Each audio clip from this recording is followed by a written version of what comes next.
So, bringing back to the session at hand.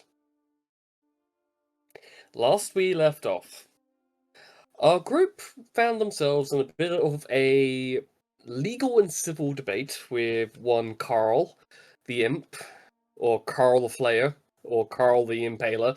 Take your pick. He's got plenty of legal titles and epithets, and he came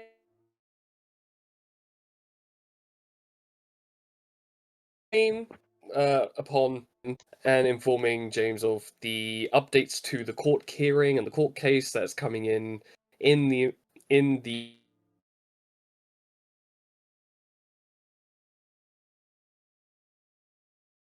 and yet detailing was given, and Yaya was given a bit more information about the particular clause in her particular situation with her dead family.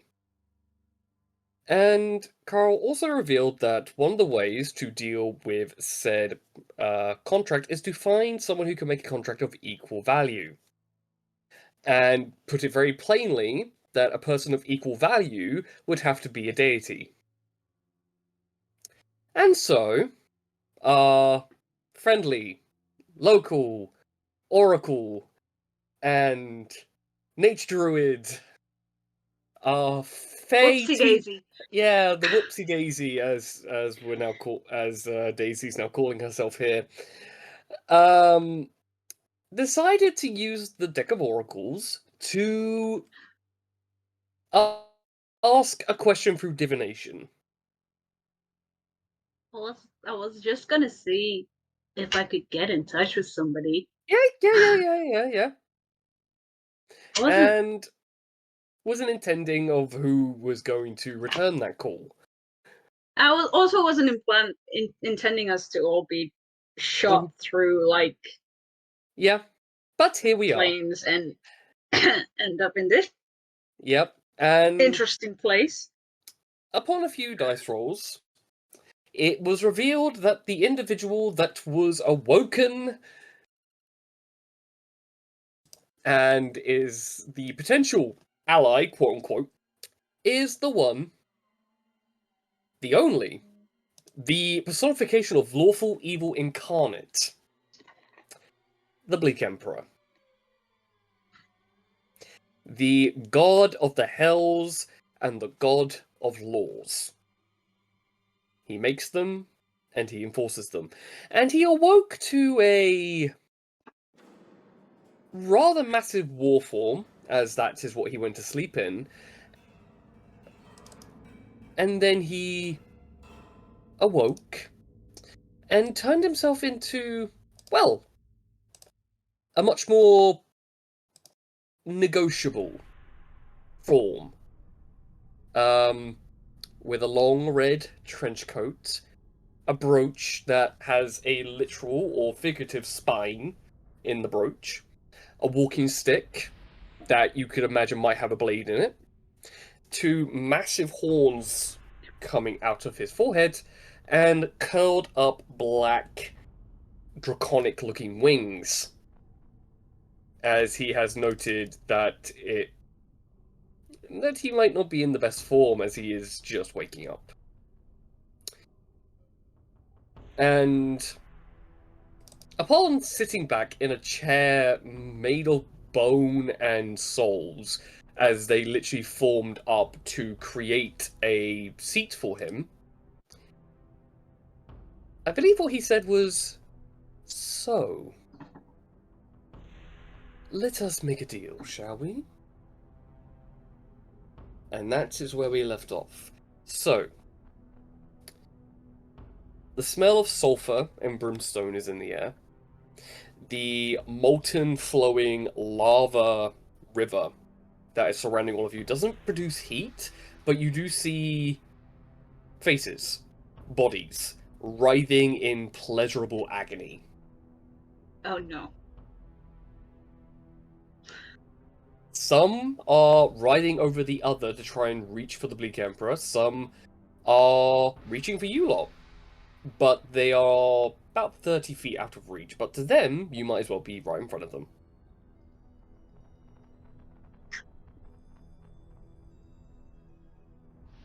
Off in the distance, you see what you can only describe as a major city-sized manor. Fit for a deity. And you also see the hundreds of what you assumed to first be gargoyles to be every 20 feet as a bone devil sitting there, watching. And just staring.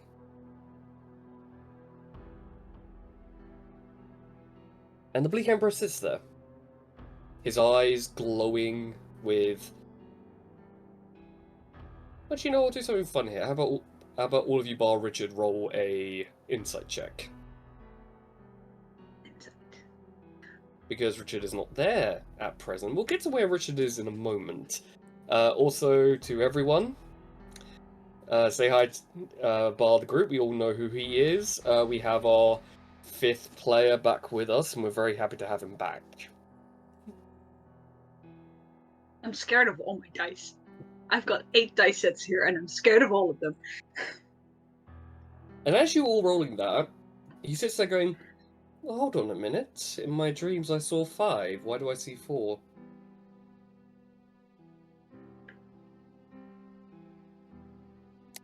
How about I fix that?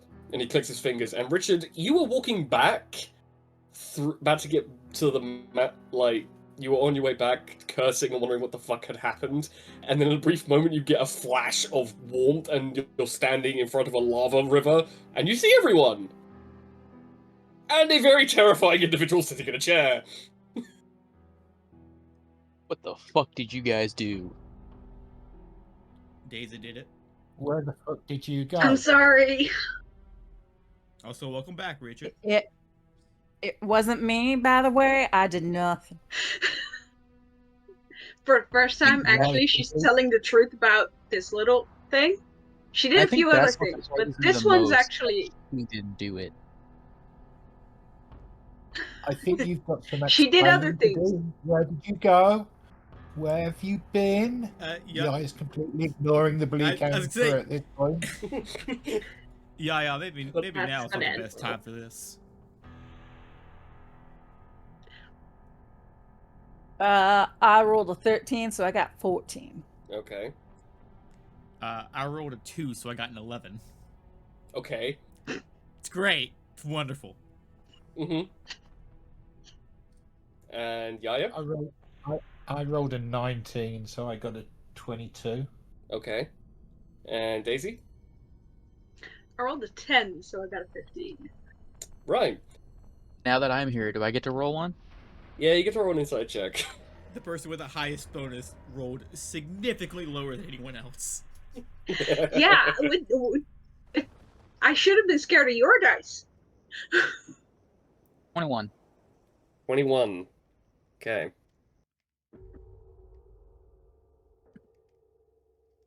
So, the Bleak Emperor sits there, and you don't know what you were expecting, but the last thing you were expecting was, you know, you might have been able to glean something, but the eyes are so inscrutable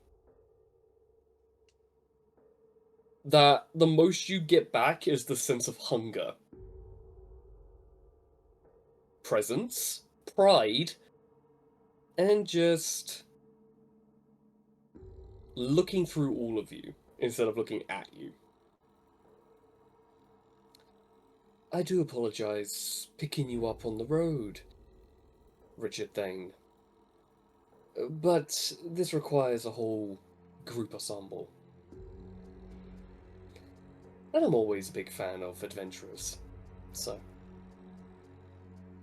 Oh, allow me to introduce myself. I'm what you mortals refer to as the Bleak Emperor. I know, not exactly what you expected, but when I was called, I just had to see what all the hubbub was about. And while I might not be at my full extent right now, I do appreciate getting the chance to make a new deal in this new era of ours. But I'm aware the one who called me and the one who's asking for aid are not one and the same. As one eye actually looks directly at Daisy and the other eye actually looks at James, like chameleon-wise. Because it is. Ugh. Yep. As Nope. this eye that's there then splits and creates a third eye on the side that's looking directly at Yaya. And one, I believe, has questions that need answering. And then the fourth one splits from the left eye. And the other one's just happy to be here. You can just turn your head. I get the the dramatics of it, but it's gotta Is be this more a- energy. as he sassy right now? As he turns and the eyes go into like, one goes high and one goes low, he's like, you know, you're so right. Honestly, that is better. So, you woke me up. And here you are. Obviously, I had to see you as soon as possible. It's not every day that you get asked for help. Particularly on my side of the fence. And, well, everything feels a little different now. So I also have some questions, if you don't mind answering a few of mine, and I'll answer a few of yours. Answer your questions. I don't have any questions myself, but I'd be happy to answer anything you got. Wonderful. Why does... For one, I understand that most, if not all, the gods of the Pantheon are asleep. That I'm fully aware of, so I don't need to have that answered. We all made the agreement, well, some of us made the agreement, that us taking a step back and letting you mortals not try to fuck up the world that we left was a good idea. So... my question is... I don't sense the Mistress of the Void Halls anymore.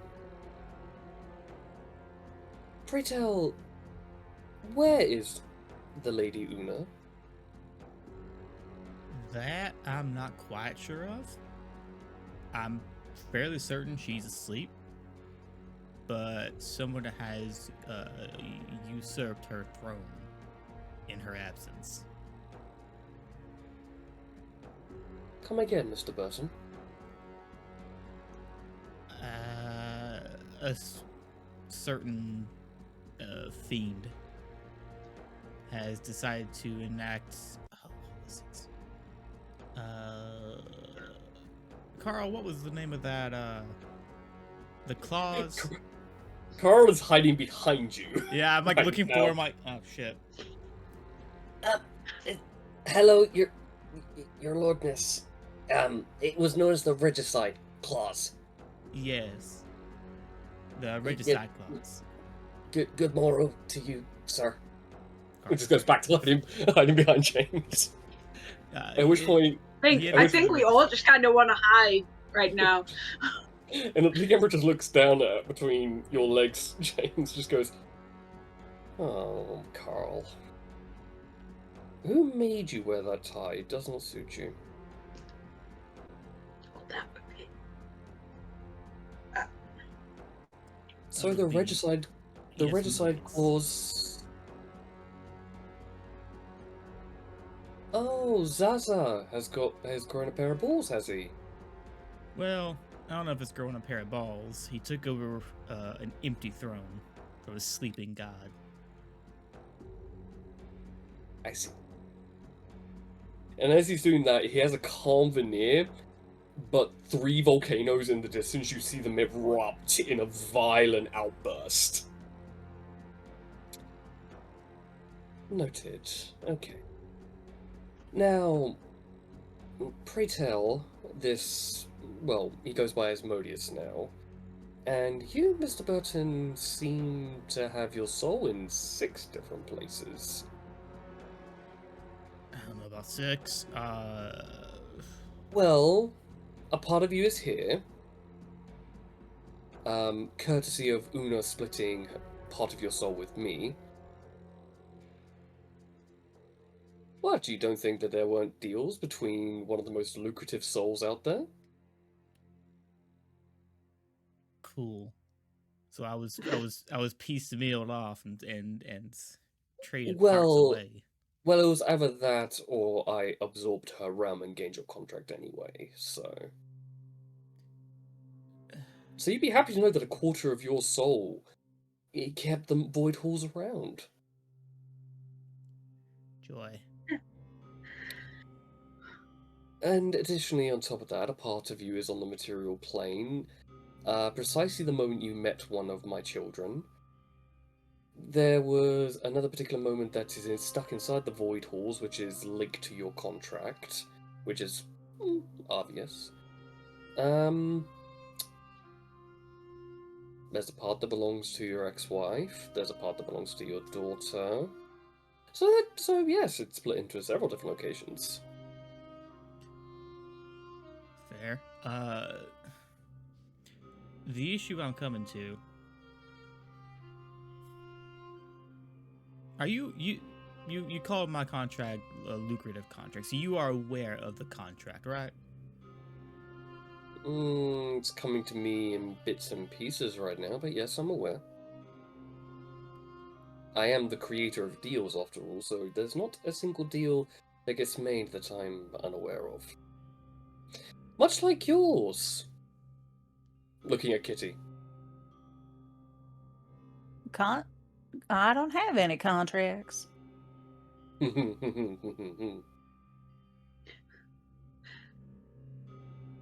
no. Keep telling yourself that. Looking straight back at James. Part of my contract, I tried to get out of it. I supposedly won my freedom, but at the cost of my daughter becoming property of Una. But suddenly, I'm being told that my contract was not voided. I'm still responsible for it. Yes, Una probably didn't want to lose a grand prize, so she may have annulled one of the finer prints of the contract, if I had to stake any claim of it. You're gonna have to explain what you mean by that. Yeah, I'm feeling a little bit generous, so why not? Annulling a part of the contract means that a fragment of it still remains and can be re-endorsed at the point of the signees or administrator's choosing. It effectively allows an admin to reinstate a contract. Or someone added onto the voided contract that brought it back into reinstatement. A contingency spell, if you will. Would the contract be physically updated if that were the case? Oh, absolutely. It updates with every ounce of blood that you carry in your body. I'm gonna pull the contract out. You realize that it's unrolling longer and longer and longer.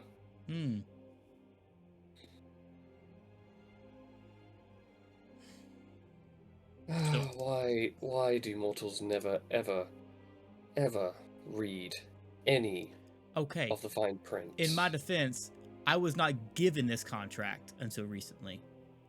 I had no access to it. You mean to tell me that no one actually handed you? That is correct. He looks down at Carl, who's now literally trying to climb into your coat. Carl delivered this to me. He was not responsible for the original copy coming to me. I see. I don't know who was.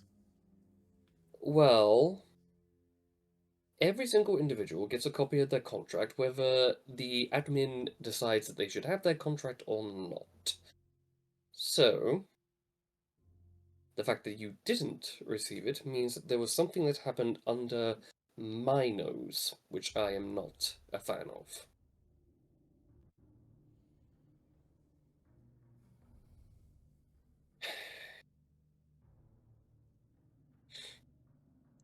Hmm. I'm sure we'll get to that in a moment.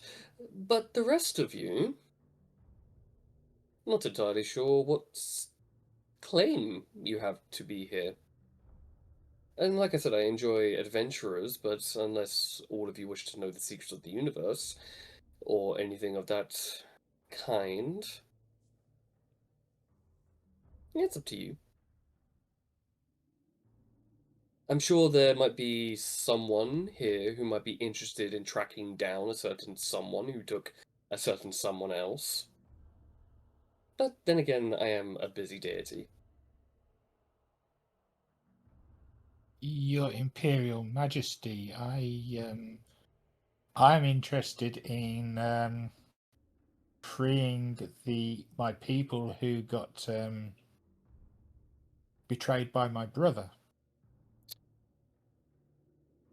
That Atlas decree.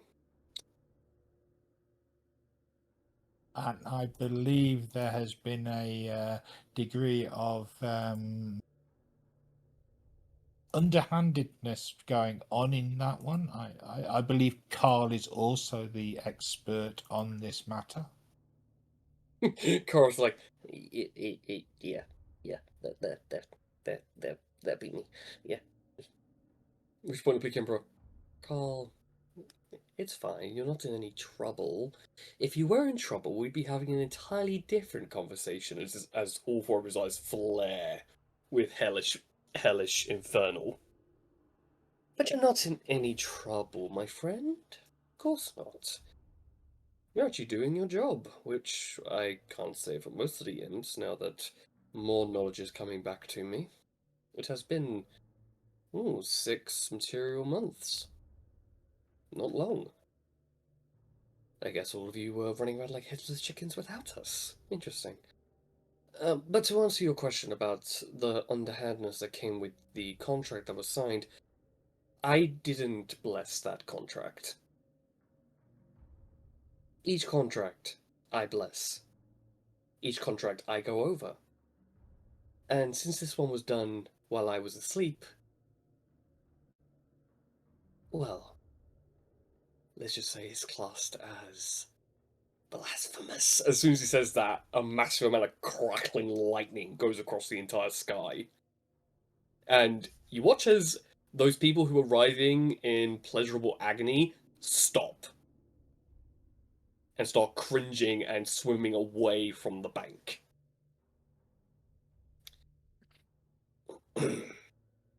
As he leans forward in his seat. Now this is becoming a bit more interesting, please, as he gestures his hand, and these chairs made out of rock and floating magma just grow out of the ground. Have a seat. Yaya sits down immediately. Thank you, sire. Well, it's always nice to have politeness in my realm. Not everyone is. Strangely enough, not everyone is polite when have dealings with me. They think they can demand. But Your Highness, I must admit, seeing a royal in my court is very rare. But please, by all means, I suggest the rest of you sit. Gesturing to everyone else. Is there a seat for Carl? There is, of course there is. Okay, I'll have a seat. I'll also have a seat, but I'll sit cross-legged, and I'll just say thank you. Looking over at Richard. Please. Richard sits. Thank you. And then looks over at Daisy. I insist. I'll sit like as far away as I possibly can. Oh, well, no, this will do as he does that and all the chairs, like, move 15 feet forward. Now then, as he leans forward and a table appears, as he, like, gestures his elbows on it. Now then, we have a few things to hash out here, if I'm not mistaken. And I myself am always down to make a deal. But I would also say, for the one who woke me up, you all are entitled to a blood favor. That you can call upon at any time of your choosing. And additionally,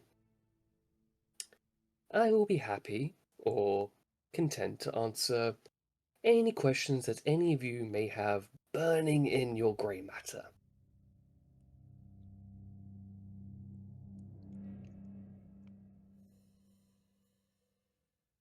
Can you explain But what a blood favor is? oh, it's quite simple, really, as he jams his entire first finger into his hand and places it on the ground, and you watch as a runic circle appears. When a god offers a blood favor, they are bound to perform said favor, no matter how mundane or how. And he looks through the socket, the literal like hole he made in his palm, or how unnerving it might be. And as soon as he moves the hand away, he's got just two eyes again.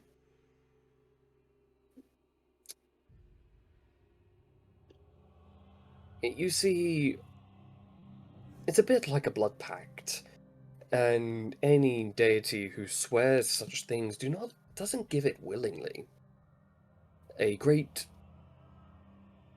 boon has to be given in order for something of this magnitude to be given, and the fact that I was waking up before most, if not all, the other deities, then obviously there is only one reward I can give for such a blessing.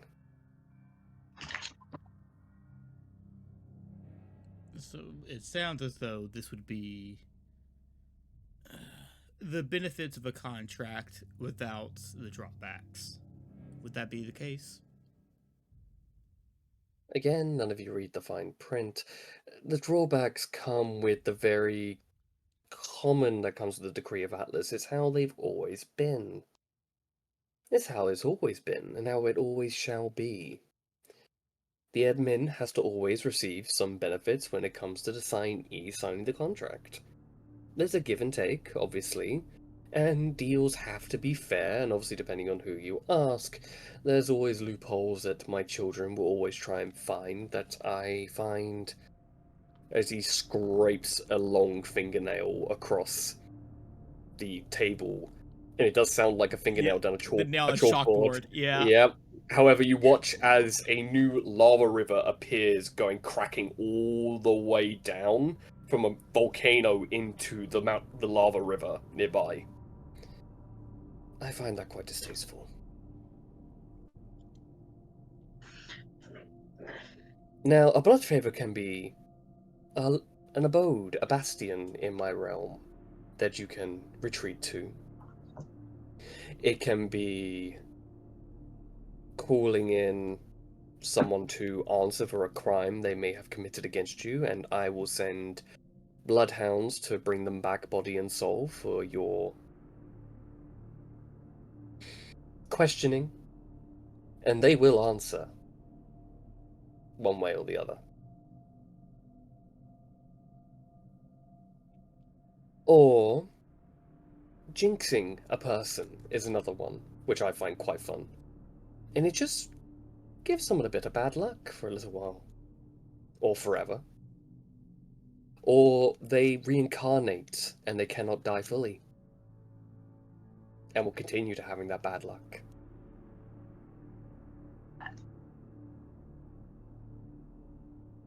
And obviously there's another one of my favorites, which is dragging someone through all the 25 layers of my realm.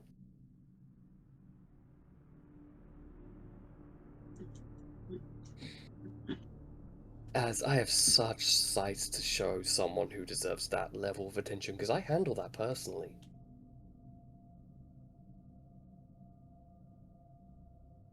But, my newfound friends, have heart. Or I'll replace your beating orc with one that has a spine. So. Yes, Leroy. gonna ask him. Mhm. Could that favor be used to free somebody from someone's captivity? Half his head splits and looks at you. If you can't use it, Mr. Burton, why bother having it at all? I mean, I get the theatrics, but just it seems like it's more energy, you know? Oh, believe it or not, it's actually more energy for me to move my head as he moves his head, and you feel the entire realm shift, and Okay. it makes your stomach go like you All right, you we're get good. We're good. Now you just How, proving how a about point. we let him do his thing and not sass too much? I feel like that would be more trouble than it's worth, honestly. Please. Well, the problem is, Mr. Thane, that the person you are hoping to have released is not in my realm. I am aware who took your dear beloved, but she's not anywhere in this realm, and I've gone through each of my 25, 30, 75 layers. It changes every minute. And fun fact, as he turns his hand and you see an actual celestial spine appear, and it's constantly shifting. Like each layer is getting a new number. If she was here, I would know. But I can point you in the right direction, but obviously this is not your blood favor, because your blood favor that'd be a bit of a waste. So I'll say this as he taps, and the spine stops. And you feel a sigh of relief coming from somewhere, and you don't know where it's coming from.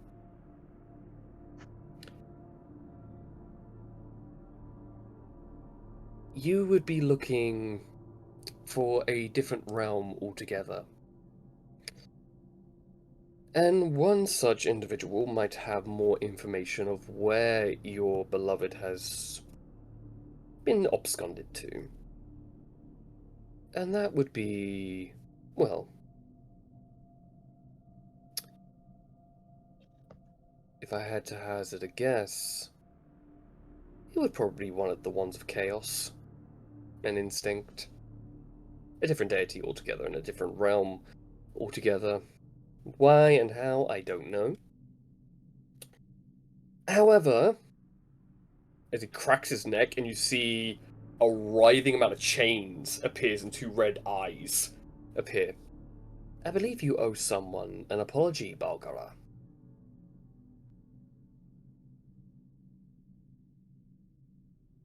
I believe you two know each other. Looking at Richard.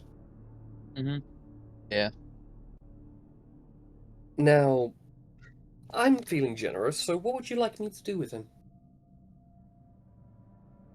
As he's there with what you assume to be a mouth clamped shut, as he's looking at you pleading.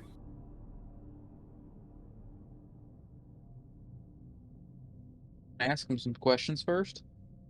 No, please, by all means. You'll just get images.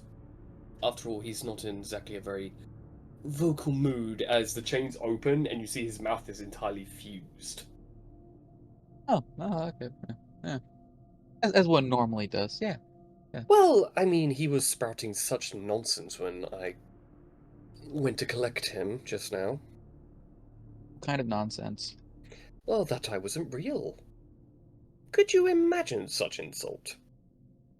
Right? Especially 'cause, like, if you're right in front of us, how could you not be real? Exactly, and he was also talking about monsters from the deep, as one eye looks directly at Daisy. That can honestly be misconstrued as calling me a monster of all things. So if you ask him questions, he'll send it in vivid detail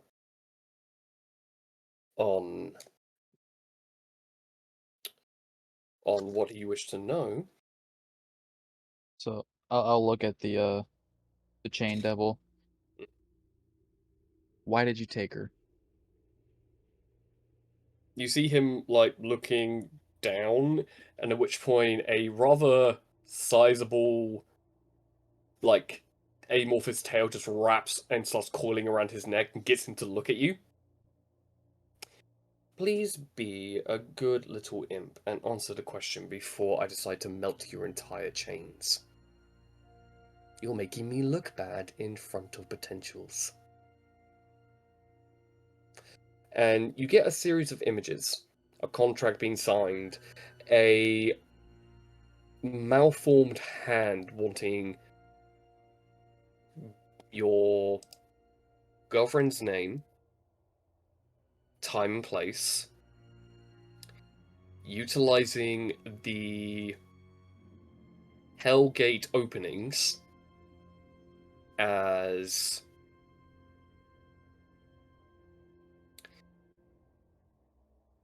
a way to claim not only claiming your beloved,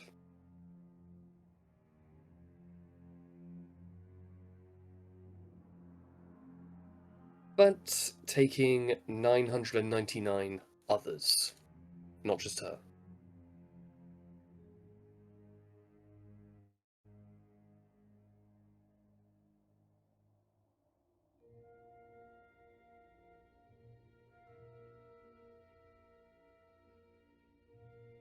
Where did you take her? Now you get a sense of cold, and dark.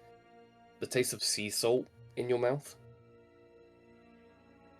which normally means a river in Zanara, because all the rivers are saltwater, whereas the oceans are freshwater. And it's almost like you're gliding through a large river until you get to a lake. And keep going down, down, down, down, until you get to a door, a piece of stone. Make an intelligence saving throw. You said intelligence saving throw?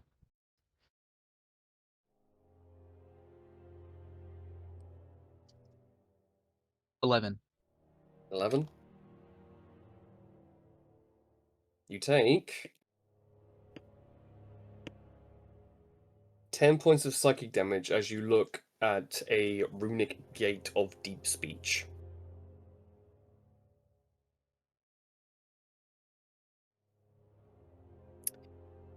And it's now that symbol and that runic teleportation circle is seared into your mind.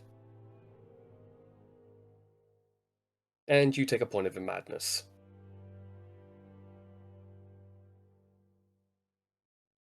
A point of madness? A point of madness, yeah. Which short term and long term are indefinite. I'll message that privately. Shit. Yeah.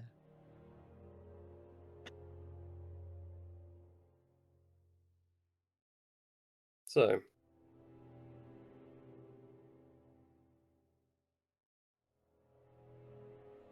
Madness is fun.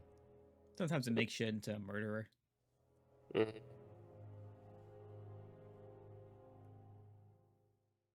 Oh, beast.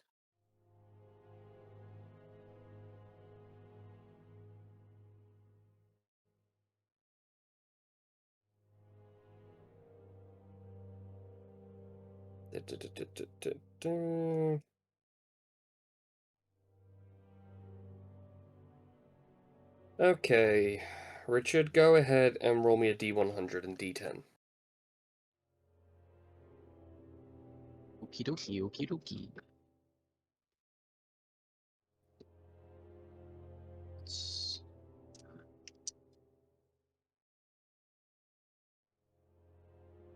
22. 22. Okay.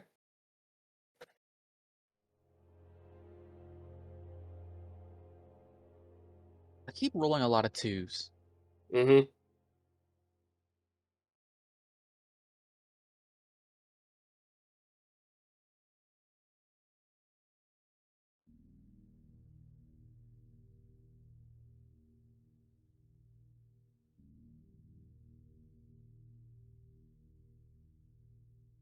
There you go.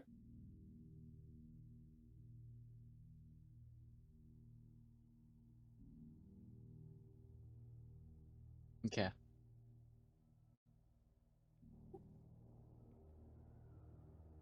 Is there any more questions you would like to ask of this traitor?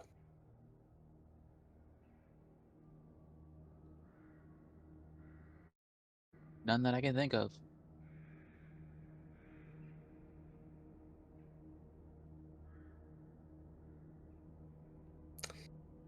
Well, that's a shame. He does look good in scarlet, would Doing well. Yes. Well, I'm sure your journey to the Scarlet Queen will go quite well as he flicks the chains and you watch as he just turns to ice. And then melts. Oh, don't worry, he'll be back in the next 999 minutes and go through other torturous events and then come back in 999 minutes. And repeat, and repeat, and repeat. After all, what are newly found friends for? Yeah. Now then, looks over at James.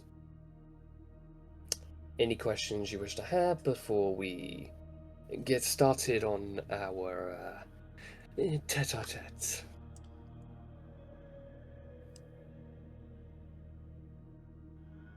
As the person who blesses contracts, you blessed mine, right? I did. Would you be able to alter it or remove people from it?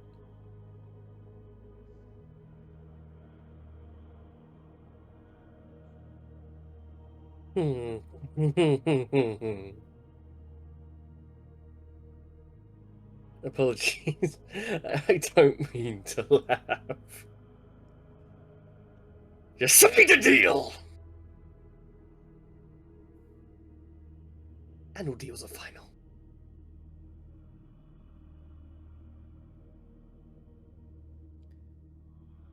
My original deal involving myself would stand. However, part of my contract, as you said, part of the fine print was annulled as part of my winning. But then, due to my own carelessness, my daughter was wrapped up into this. Could we take it back to the original contracts? We put in the part that was annulled and remove her from the contract altogether?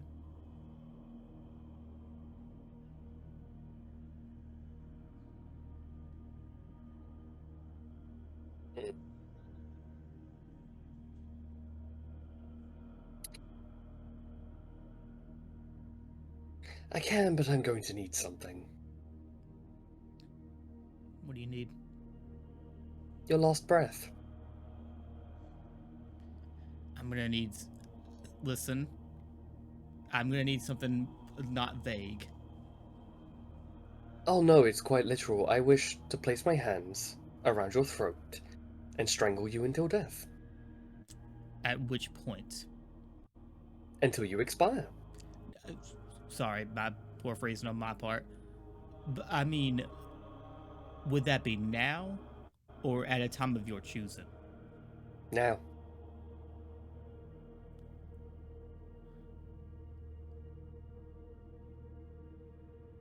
Why kill me? I'm a lucrative contract. I know there's something going on there. You know, the funny thing is with death,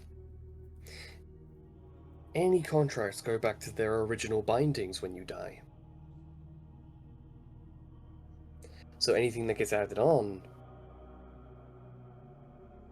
whether annulment or otherwise, death, it's like a reset button.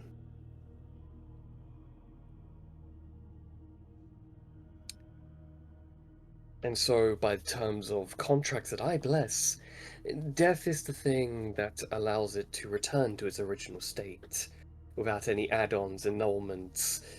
But it also means that you would go back to being completely under Una's servitude. I dare not lie in this particular moment. Does it need to be a final death? Oh no, Does- it will be a final death. But when you come back,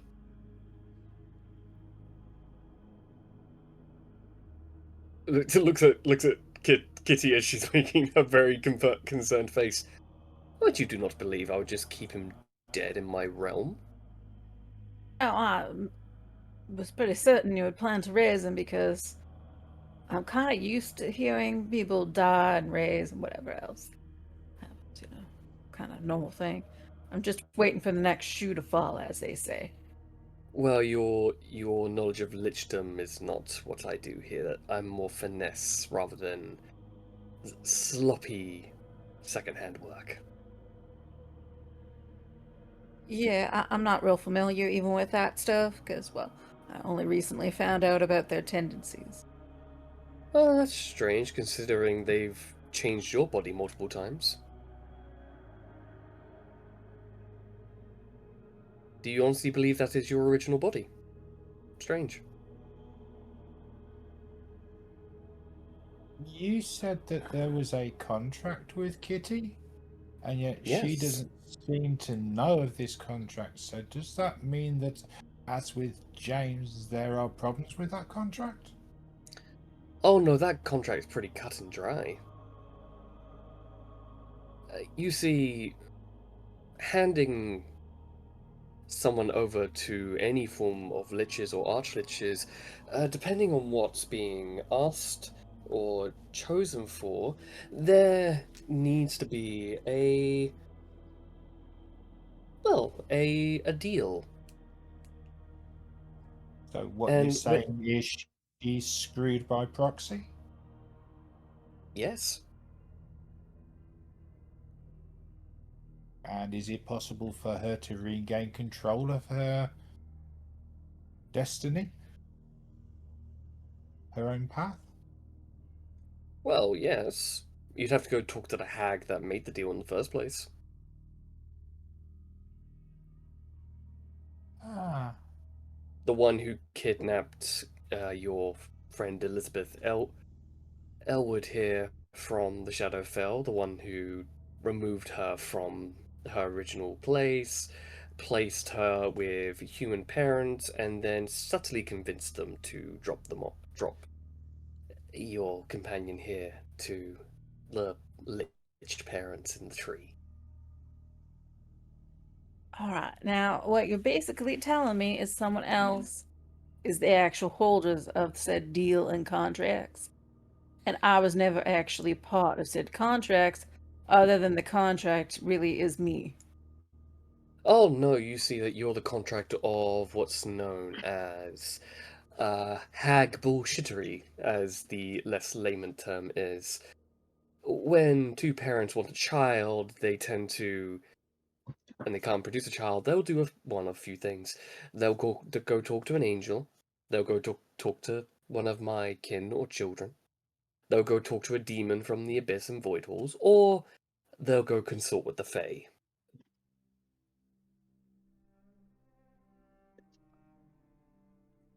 Are you saying the hag is part of the Fae? Like what I think that meal thing is from? That's quite Or concerning as well. all hags are fae. Extremely powerful fae. And there's does multiple this different kinds. does this hag that made the deal concerning Kitty is any had any effect on my history? Well, no, your particular contract, that is semi-grinding my joints right now. It brings me a lot of displeasure because it puts a black mark on my stainless record. And I take very personal gripes with that. How so? Well, a black mark on my record, someone who's the creator of all deals and contracts. When there's a black mark on your record, every single entity in the multiverse knows that you're a two-faced traitor. Or I've been nothing but fair with my contracts that I have blessed. So, as added on to repayment, I can do what is asked of you, and what you've asked of me. It would cause that contract to no longer exist, which I'm more than happy to disintegrate it from the inside out. However, I am not at liberty to disclose where your entire family and civilization will pop up. Because I'm sure you're aware your city is no longer, real anymore.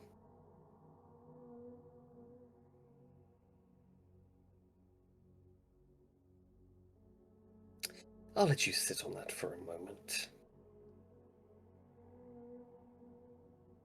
Now you... Looking at the one person he hasn't addressed yet. What would you ask of me, little oracle?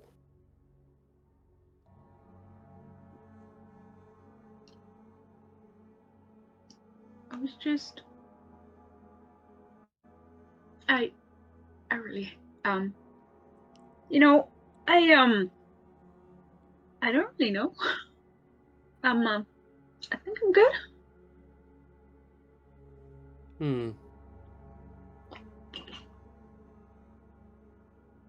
I see. Well then, I'm sure you can think of something to allow me to repay you for such a selfless deed.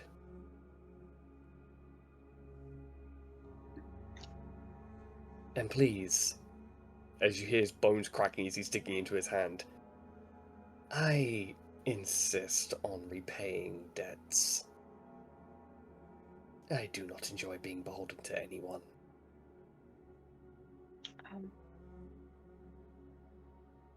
And if I just say we're even, you know, it's good. Not good. I'll think about it. You do that. So, what will it be, Mr. Burton? Can you overwrite the current contract? Absolutely. There's very little I can't do.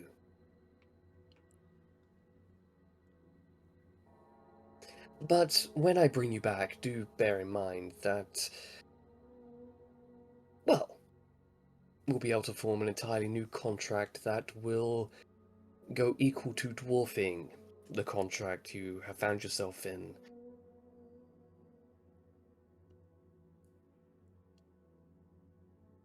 We discussed the terms of the contract before. Of course, of course. I don't leave small details of contracts to the afterwards of when everything is struck.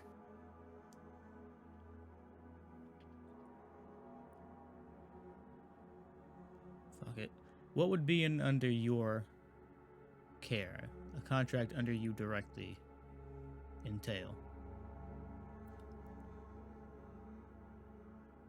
Well now, as he moves his hand and you see a wave of brimstone ash rolls over and you see a book appears. And as he opens it, you see what you hope is paper, what you hope is parchment, and what you hope is red ink. This is the original Decree of Atlas, the very first contract I ever wrote. I believe you've met what became of said humble little farmer.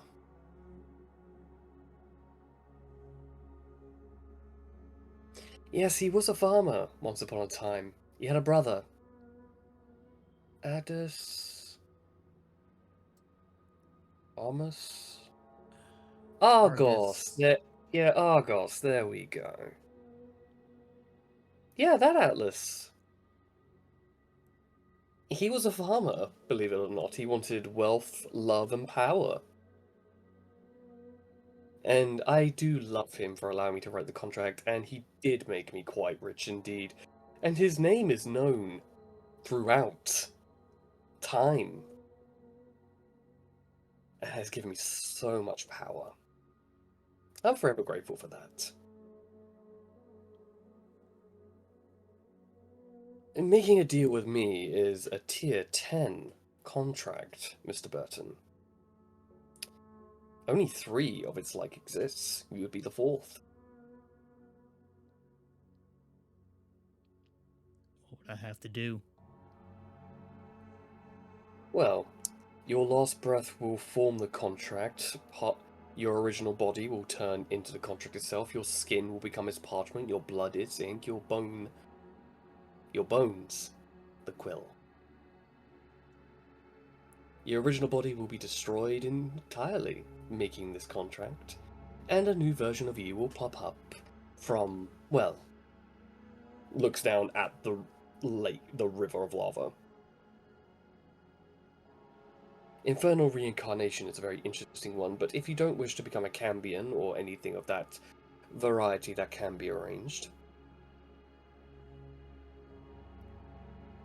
But what would be involved? What would you ask of me in my contract? Well, that depends on how high of a price you're willing to pay. And seeing as how you wish your original contract to be put back to its original settings, and going from a tier 5 to a tier 10 contract is very different. And additionally, on top of that, the payment for said contract, as I said, is your last breath, Mr. Burton. And the detailing of that contract would be as follows. I would become your new administrator of said contract, you the signee. We would be bound in soul, in flesh.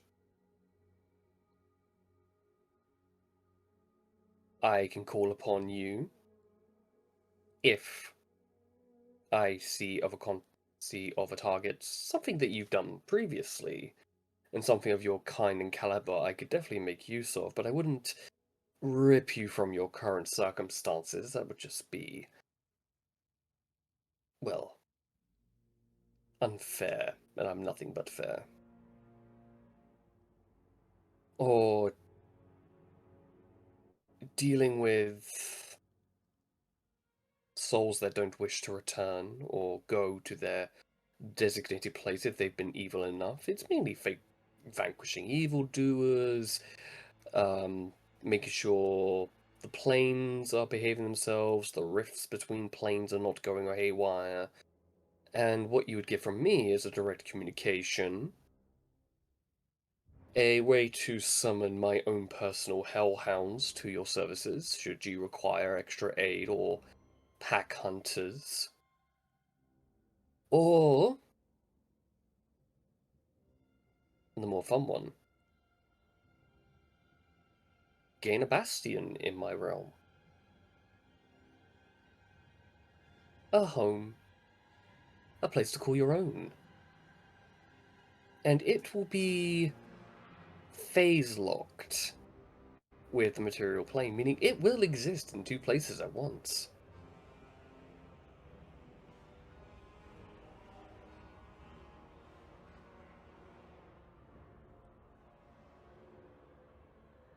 I need to add something to that. Mm.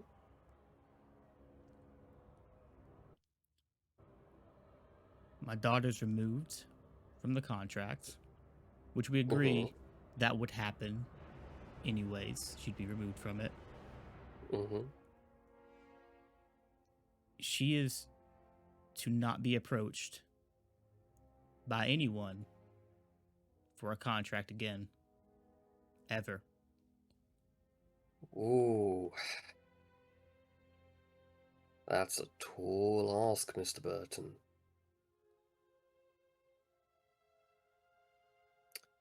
Having her immune from contract deals. Even I don't mess with fate to that caliber. If she chooses to seek out a contract, that is up to her. That is much better. I just don't want her being sought out. That is fair. And I don't want Asmodeus trying any underhanded tactics, as we have known he will do. I don't want him trying anything. Oh, indubitably.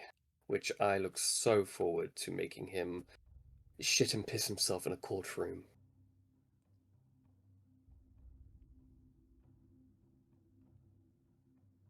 So, might I make one suggestion? As part of this contract, maybe it would be a further kick in the teeth to Asmodeus. If James's daughter is rejuvenated to the form of a baby, and her parents allowed some time to raise her normally as a child, you might then also get further loyalty from James's wife. A succubus has always been quite handy to have in the background. But that would be up to Mr. Burton here.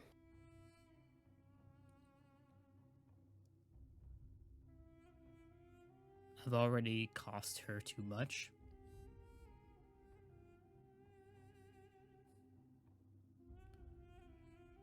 I want Mira to choose her own destiny. At least this would remove her memories of what she's been through in the new contract.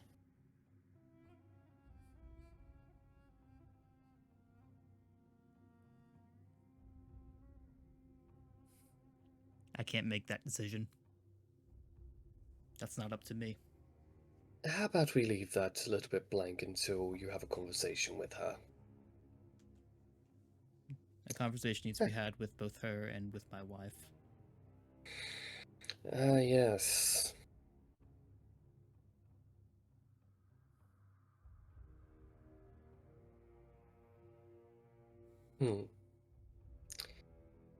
So, as per agreement,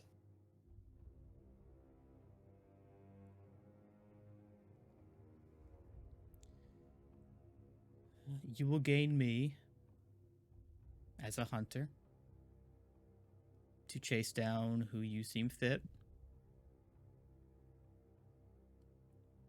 in the agreed upon situations. In exchange,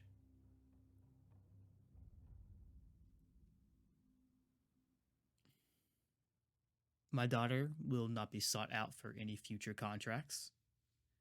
Should she choose to engage in a contract, it needs to be one that she herself sought out and not be due to any kind of underhanded trickery of any sorts from any being, be they hag, god, or demon.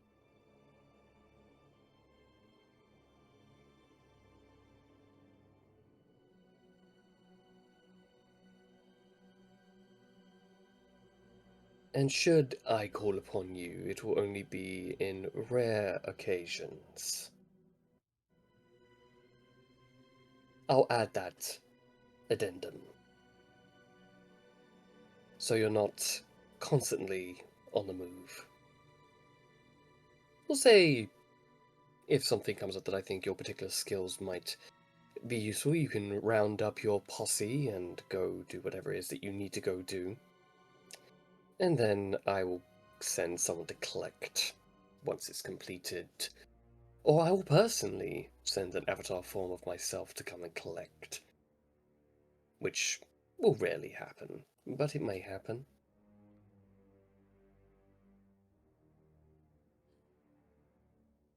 So, do we have an accord, Mr. Burton? Carl, as my legal advisor, what is your opinion on this? Carl is looking like... like he just gives a massive goblet. You're asking me? I know I'm your legal advisor, but this is a bit... This is about as fair. He literally flaps up to you and lands on your shoulder, so you're a little bit dragged down. But he's trying to whisper as much as possible. As far as you're concerned, this is probably the fairest deal you're ever gonna get from someone like him. Is there any And Hmm? I'm being completely serious. He's not exactly at his full power right now, and I can tell that.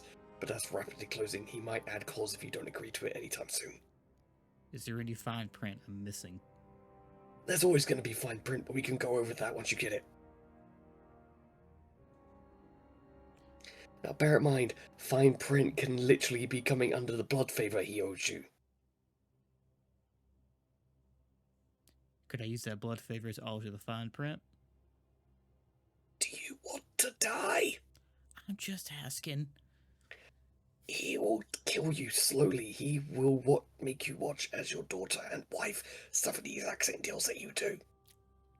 Gotcha. Don't mess with the contracts. You mess with the contracts, I cannot help you. That's fair. We have a contract. I'd much rather not deal with his wrath. You think Asmodeus is bad. You think Una is bad. Try messing with the one who makes deals. Fair point. As he flaps down and looks very calm. I've spoken with my client. This seems perfectly sound. I do want to keep my current form, though. Well, that's a given. You mentioned reincarnating in Cambion and so on. I like how I look. No, that's completely understandable. I normally let it be dealer's choice on what they come back as. I had one person come back as that. And you look up and there is a turned upside down, skinned alive, and still breathing Bowel that's hanging upside down on multiple meat hooks. Did they come back as a skinless part, or...? Oh no, I did that because he claimed that I didn't make him look intimidating enough. He does look more intimidating skinless. He does. Don't you, Gregory? As he gets lowered into the lava pit screaming.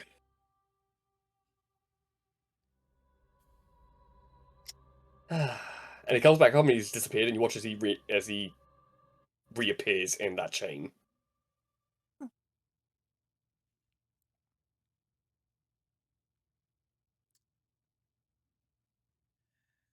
yourself a deal. Wonderful, as he outstretches a hand, and it goes all the way across the table. Stretches. Yep.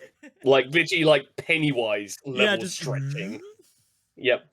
And just puts his hand out, which is, weirdly enough, the exact same size and shape of your hand.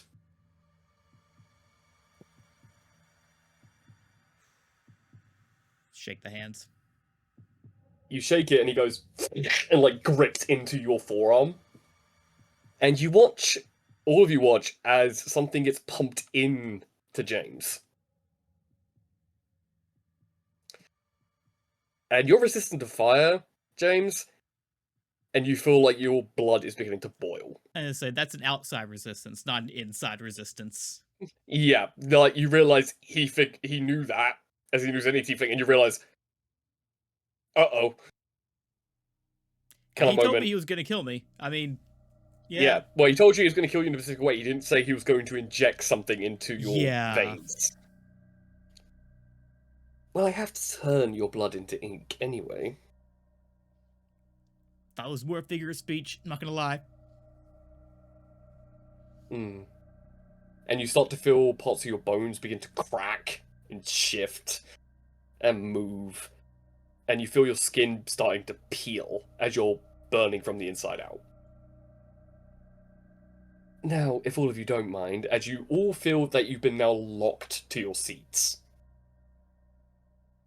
And James, you're now standing, you don't know how you managed to get from sitting to standing, as he's now just looking down at you.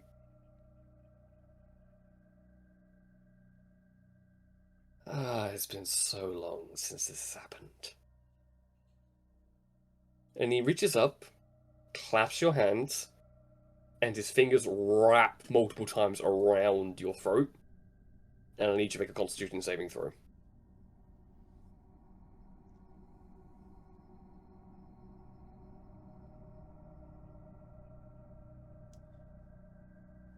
Seven.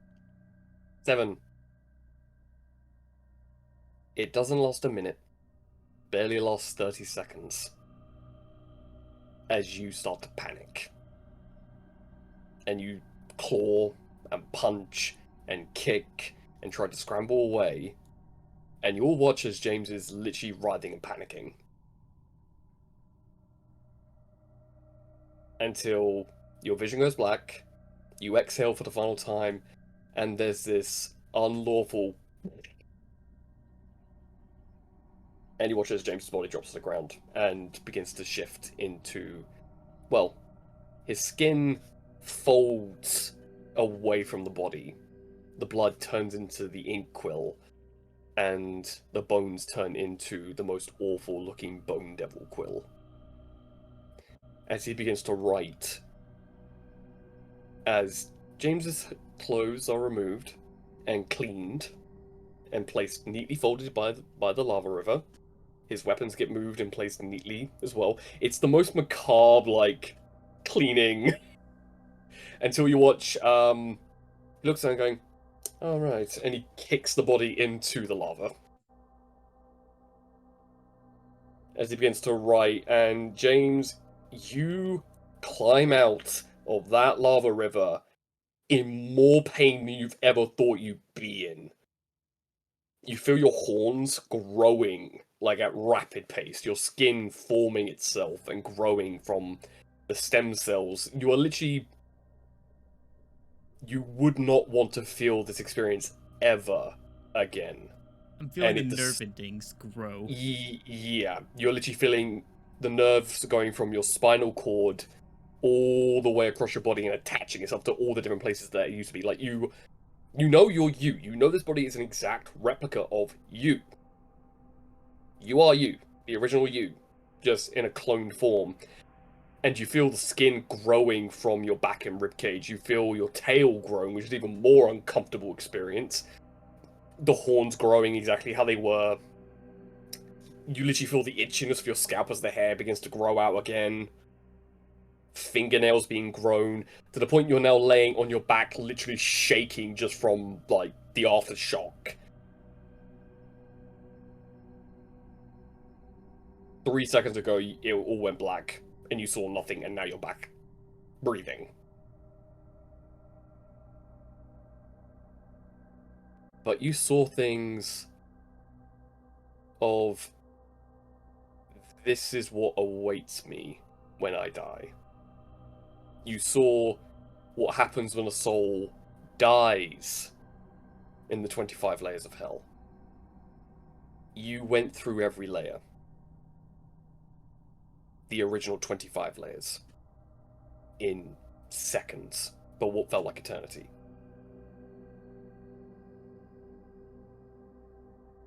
And that's scarred into your mind.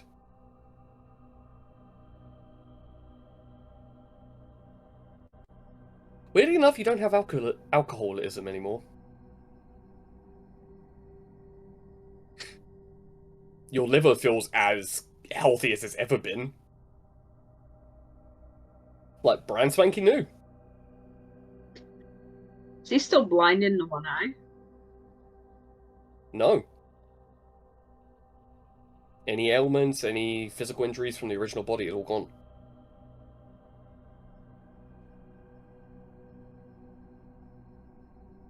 You can take away the physical repercussions of alcoholism, but Yep. I don't know, get rid of the mental. Nope, but you feel like your liver's back to where it originally was before you started heavily drinking, and now something in the back of your mind takes a calm knowledge that you can go through that process again, which you might need to for a bit, Yeah. as you partially get up, covering yourself because you're not wearing anything. I mean, one, two. Yeah, two of you have at least seen me naked. Okay, so fair enough. So it's more like you stand up and just like start shivering, going over to your clothes, picking up the clothes and putting them on. Well now, as you see even more macabrely, you see your skin in parchment form. You see the ink that you know is your blood, and you see the quill that is literally all your bones condensed into a quill. As he finishes signing. Puts the quill down, and it melts into the table. And you realize there are certain small circles all across the table, and this is the fourth one. Now,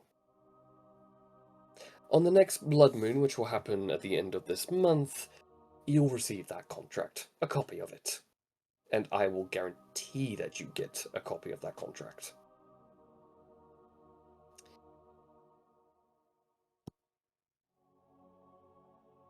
Now then, you can stand if you wish, or you can sit down, but you're going to feel very, unique in circumstance.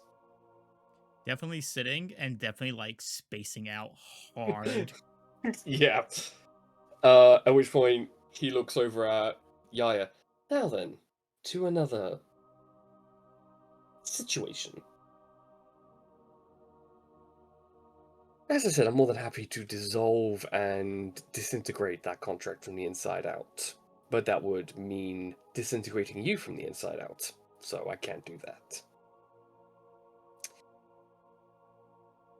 However, I can return your entire civilization to a safer location.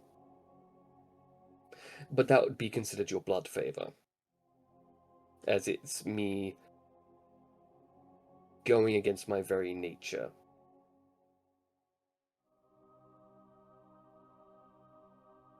Or at least separating your family from your brother's very corrupted and twisted soul right now.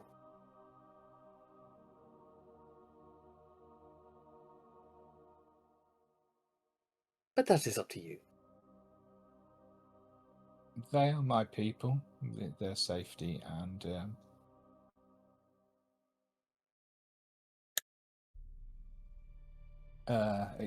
existence is my duty.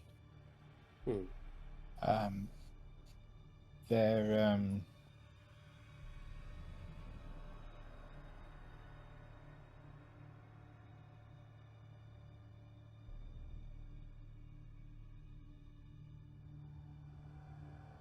if they can be placed somewhere safe, where would that be? Well, that would either be in the forest at the far end of Enuma, where the rest of the elven civilizations have resided now. Could be in the Feywild or the Shadowfell. Could be in Thistlewood Islands, far, far, far west from Enuma.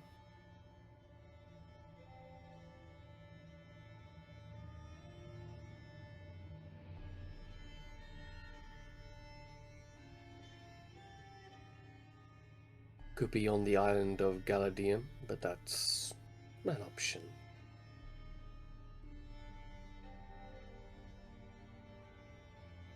Where would I think the safest place for them to be? To be fair, you have interacted with an entity from the Feywild, so that one, well, briefly, and it wasn't a very pleasant one. That's from the Unseelie Core, so that one's probably out the window. The Shadowfell, you've only heard in rumors and stories, and it's not exactly the safest place because it's where a lot of shades and undead tend to reside. So, not the safest option, but the Bleak Emperor is claiming it's safe, which you don't know if that's good or bad. Thistlewood Isle is the birthplace of all Elven. kingdoms and elvendom.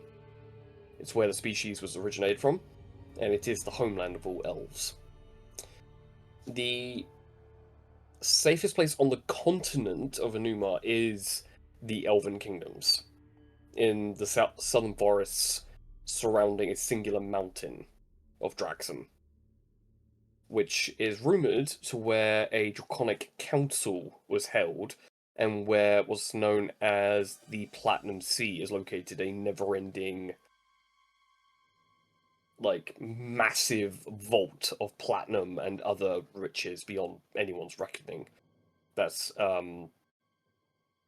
6 ancient dragons' hordes put into one. Those are the safe options he's giving you.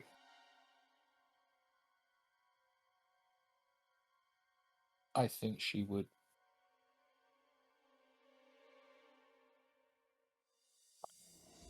She would think her people would want to remain on this continent because this continent has been put in their care as much as anyone. So she would say, and that's basically where we're heading anyway.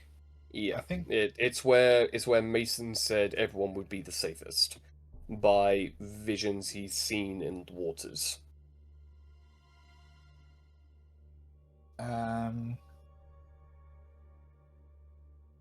Then that's where I would like them to go.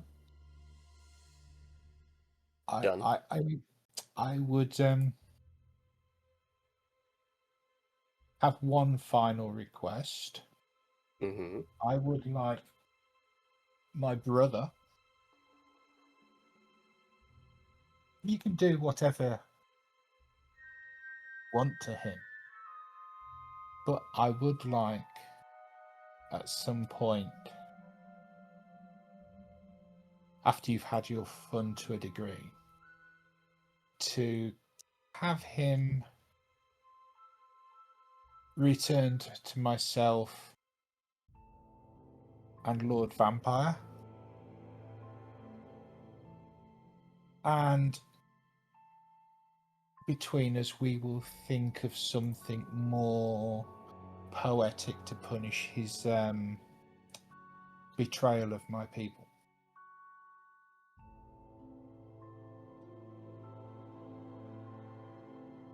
Done. Agreed. I'm more than willing to take my time with that particular thorn. Oh, take your time. And she just stares at him with completely dead eyes. His head just turns and looks at your eyes. Such I can- sweet abyss in your eyes. I can assure you what I will have planned for him at that point would make you proud.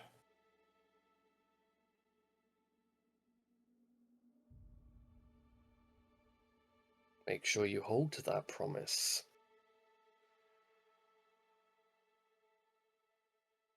Will do my best. Well, as he clicks his fingers and you look down at the table and you see a massive symbol appear in what looks like an ash, like a mimicry of an ash forest, where a symbol of a kingdom is, and a little light appears. Well, they're there now. As well as an envoy describing what they have gone through, and they will be taken care of.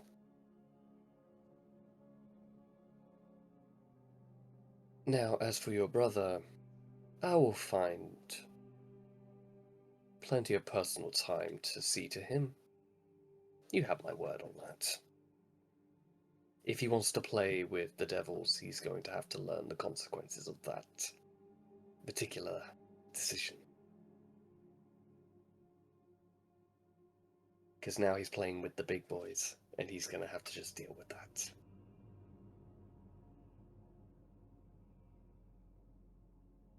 Just make sure that he knows that if he's going to fuck with his sister, he's going to have to pay the consequences for that one as well. Oh, happily, happily, happily. I'll make sure it's seared into his brain by the time I'm done with him. Like a very delicious filet mignon.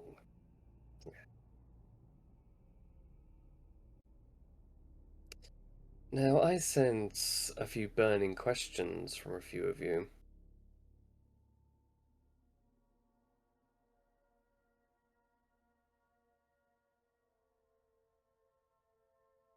But I fear that those questions will come in time. Time is such a weird construct with you mortals.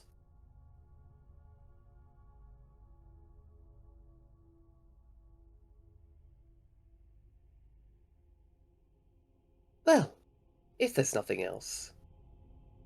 I enjoy your books being made out of the skin of those that actually hold your contracts.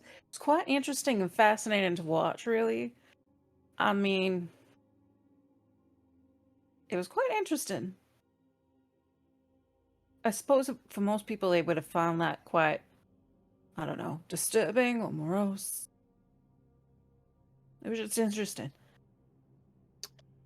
Well, my dear Elizabeth Elwood, you flatter me with your kindness. Well, the other gods that I accidentally woke up didn't really like me saying too much, so I figured I could possibly be at least honest to you, because I didn't wake you up this time. The other gods were kind of upset when I did that. And he like leans forward intently, so you have his rapt attention. I'm sure I could teach you many things on how to make very particular decrees. I'm sure that would be quite fascinating, except for I kind of like life. Even though I've recently found out that the reason I like life might be because I'm so good at death aspects. Well, what is life if not an old friend of death? You seem like you're quite an intelligent man. Oh, I'm assuming you go by man and not. Well, I mean, you're a god, but I'm assuming you. Maybe it's gender neutral and it's they or them. well, you can happily find out if you'd like. Well, I always would like to, as long as you're not. Yeah, I wouldn't mind. He, what I actually have a question about is this that I found out recently was like a book. Is this also made out of skin? Because now I don't trust it. Which book are you referring to? What now we found out was the Lich's book. Ah, and he looks at it and goes, well, I can honestly say that's not made of skin. Oh, all right. That's at least something good, because then However, yes. it is made of the tears of children.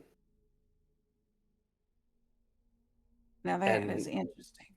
And written with the braided hair of lost lovers. And dripping with despair. Oh, yeah. That book, and I know my necrology down to the next devil, but Lich books tend to come from a few particular places. Because you have to learn it from somewhere. And there's a particular city in the southern quadrant of your continent known as Aceburn that is, I believe, still under the occupation of the Hand, 5 arch-liches. So if you were to try and find your parents and get answers from them before going dealing with the Fae, I would say that would be a place to look. Uh, do you, like some of the other gods, have kin that you want also awoken? No. Alright. I just, well, I think I don't you've been have quite. I don't have any kin among the Pantheon. I have comrades in arms, and I have my wife, but beyond that, I'll let them wake up in their own time. I'm assuming your wife and you have the same agreement as James and his wife, where it's do as you will do. Oh no, she tends to join in whenever we have company. And I like that type of relationship. Maybe you could like give Daisy some hints on an understanding. She's kind of shy still about a whole bunch of stuff, and I hopefully one day she's going to become my wife when she finally agrees. I'll say this now. Anything I could teach your companion she wouldn't already know. Yeah, she did sleep with the deity. Oh, I So, can smell the lycanthropy on her. her and James both had a good time with different deities. It was quite interesting. You know, bedding with deities tends to bring a lot of trouble. I still don't understand why it'd be trouble. I was just trying to tell you though that I do have, and I turned the spell book to the page that I concocted the spell that woke up the other gods. I do have this little thing. It's rudimentary, is what I was told by a demigod that we met, but I didn't know if you'd find it useful. You probably have something like it. I just figured, well, we're all being helpful and sharing that I would share because you told me that there's a contract and there's someone that I probably should be taking care of. I'm not too much into killing people, but this person sounds like I might want to kill them, which is a new feeling. To be interesting. Hmm. Such a fascinating mind in that skull of yours. I have a feeling there's a lot of things that I've learned and experienced over my life that I may not quite remember. More than you know, dear sweet kitty, but I'll let you discover that for yourself. Yeah, I'm all right with that. I mean, it sounds like some of it was quite traumatic, possibly. I'm good without finding about the tragedy. But yeah, I'll take you up on your offer anytime you and your wife would like. When she's awake, whatever. That is an offer that I will definitely take you both up on whenever you'd like. Well, I'd happily take you right now, but there are people watching. That doesn't ever bother me, though. Might bother some of them. Hmm. But anyway, if there's nothing else, looking at everyone else while he's like literally still doing a lean on his chair.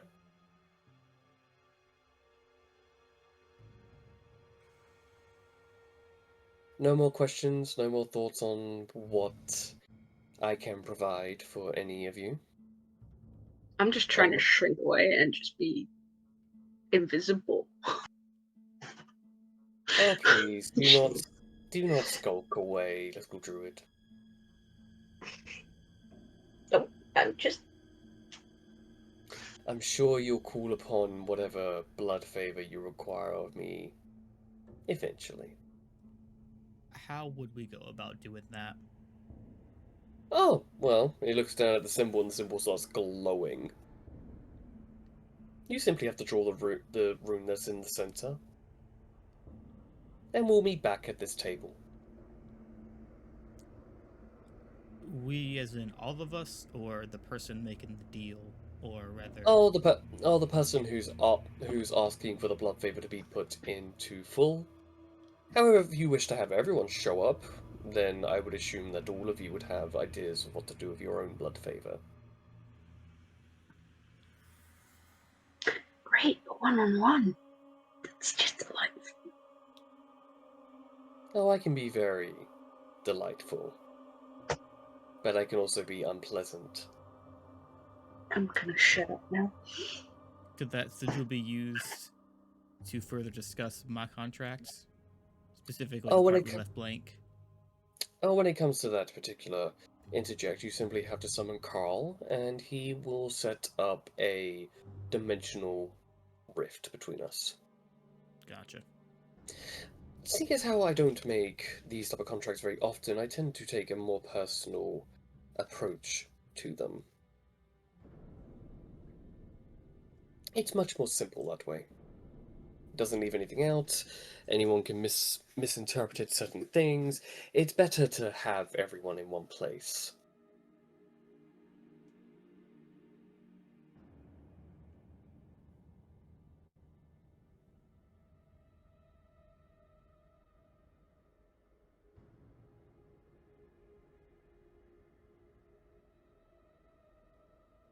Oh, by the way, Richard, put that quill down.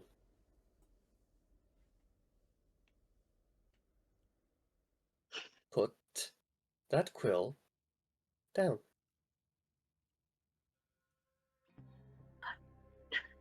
Why? And he just literally slowly, his eyes turn, and they're just glowing with fiery embers to the point that that quill burns your hand and dissipates. That's why. You trying to steal?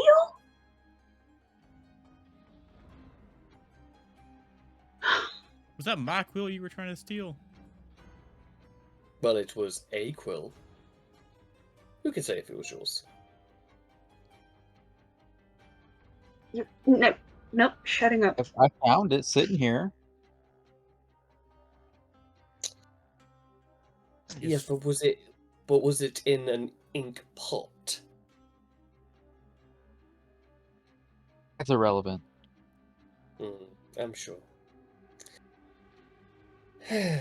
He waves his hand to you, Richard, and he casts remove curse, and you can remove your indefinite madness. Okay. Which I can reveal to everyone is I keep everything I find.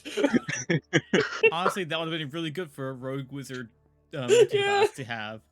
Yeah, which I found very funny, but it's like he immediately goes, "Oh, you saw something from the deep, didn't you? I'm just gonna remove that."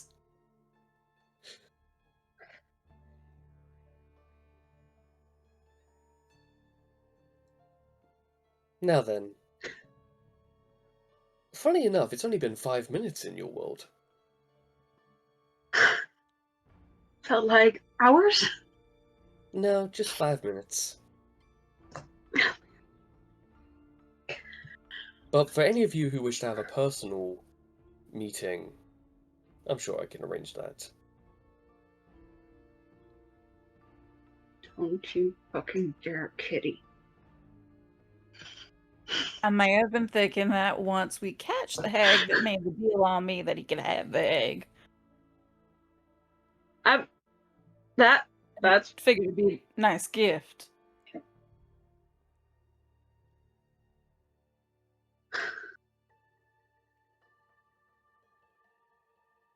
Oh, should become a nice skeleton.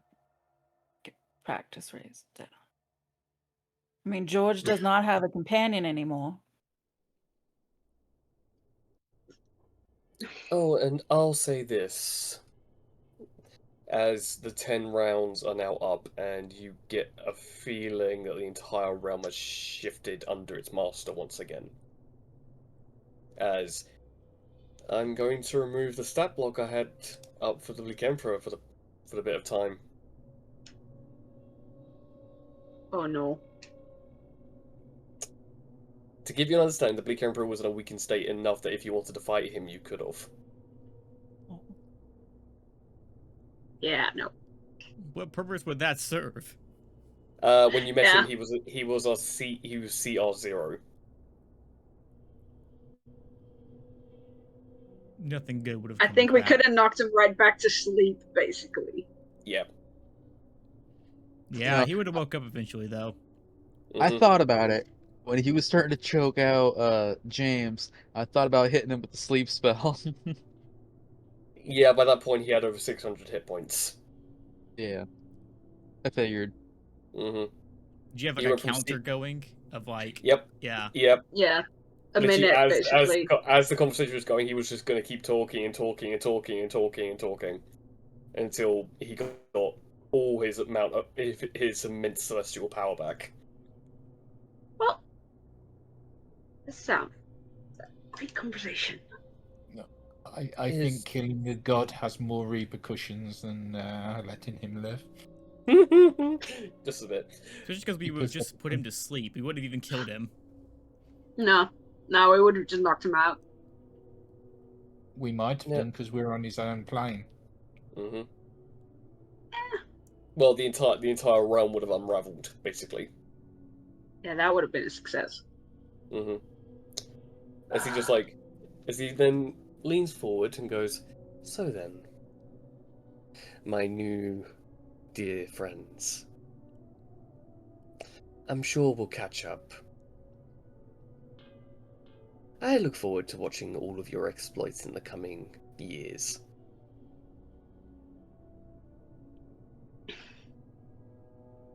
Yaya just gets to her feet, bows deeply, and says, "You, sire."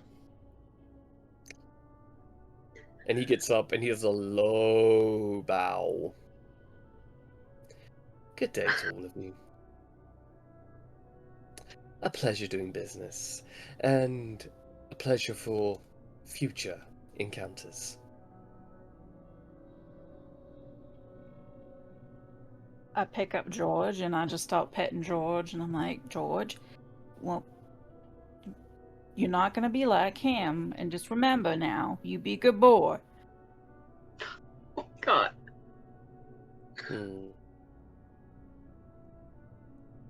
His eyes flash, and you're back in James's tent. I think it was Daisy's tent. Unless we specifically went to mine. No, He it was lit- not. he It lit- was It Daisy and was Kitty's. yeah, it was Daisy and Kitty's, but you've all been dropped off in James's tent. Yeah, I wasn't sure which. Yeah. Yeah, Am I there with them? yeah, you're there with them. Yeah. Yeah, you got some explaining to do. I'm immediately taking a swig of whiskey. Immediately. Fair. I'm gonna just go outside and throw up. Good. Also fair. Well, I think the two of you may want to converse some, and George here might want to eat something. And if I leave him alone too well, he's kind of carnivore-y, and I better go get him some mushrooms and stuff. And I bow out. Fair.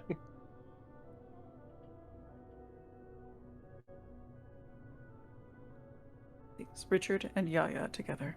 This is my tent. I'm not leaving my tent.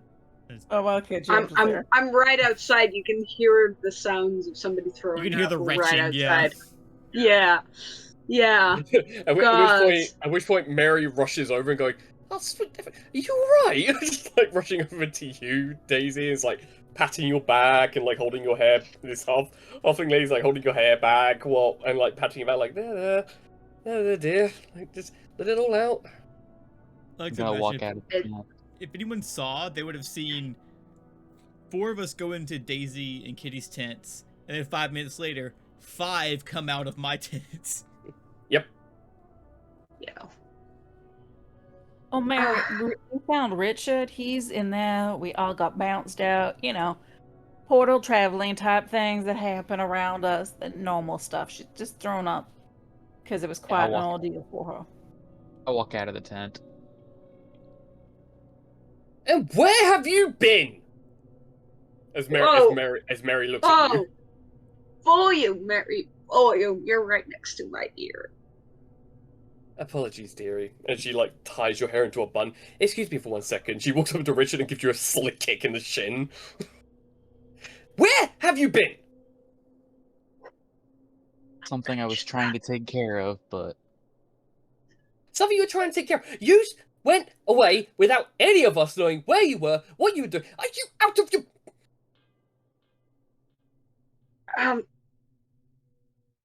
Breathe, Mary, please. Out. It's great to have you back, lad. And she turns and just like storms past Daisy. Yeah, You're it's just gonna have to walk have up to a little Richard, conversation with her.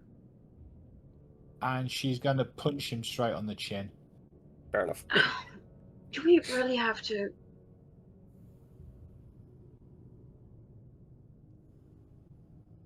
And she's gonna basically tell him,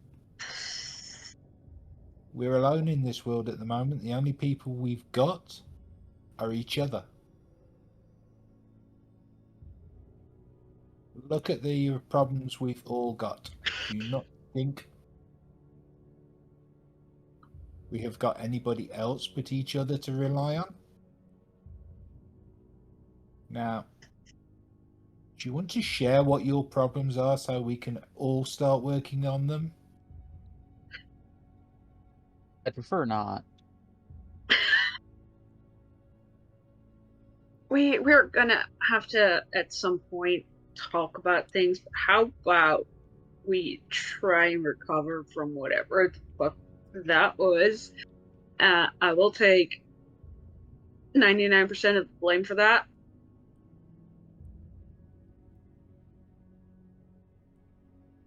Cause I done did something stupid.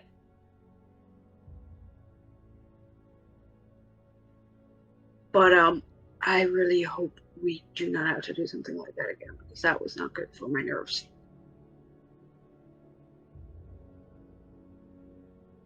But please, let's just keep the shouting and hitting each other to a minimum. Please. Okay. Besides, Thank it could have been worse. How?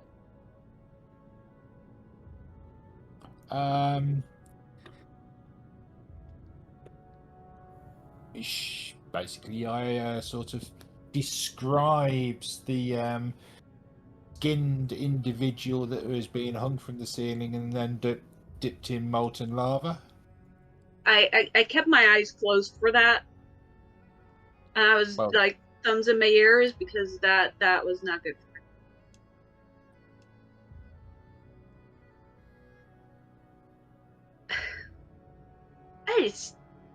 I need Why to don't do I something. take you to see Mason?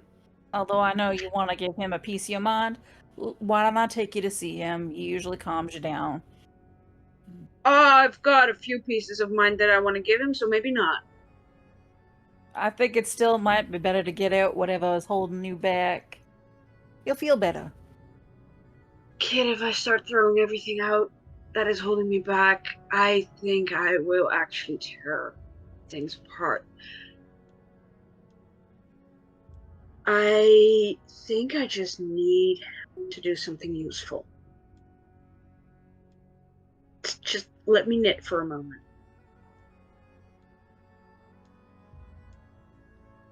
I go and grab your yarn and your knitting needles, and I bring them to you. Not exactly what I meant. Not exactly what I meant. But I'm just gonna go find a quiet place for a minute. Just let me not stretch. Outside of here for a change, because the last time you went out, you found a whole bunch. I found your dad, Kitty. Don't underestimate what I found. I found your dad. You did. We hadn't talked about yet. I understand. He tried to eat us. Yeah. Look it. I understand he's a lot. I didn't think he'd kill you all or try to kill you all. I mean, I had theories, but I didn't know they were true. And it wasn't really enjoyable finding out they were truth. It's quite enlightening in some ways, and yeah, it's a lot. You might just not go outside of this range, because who else could you possibly meet out there that one of us has an issue with or didn't know about? Find somewhere, settle down quietly where we can see you. That's all I'm saying. I'll leave you alone. I mean,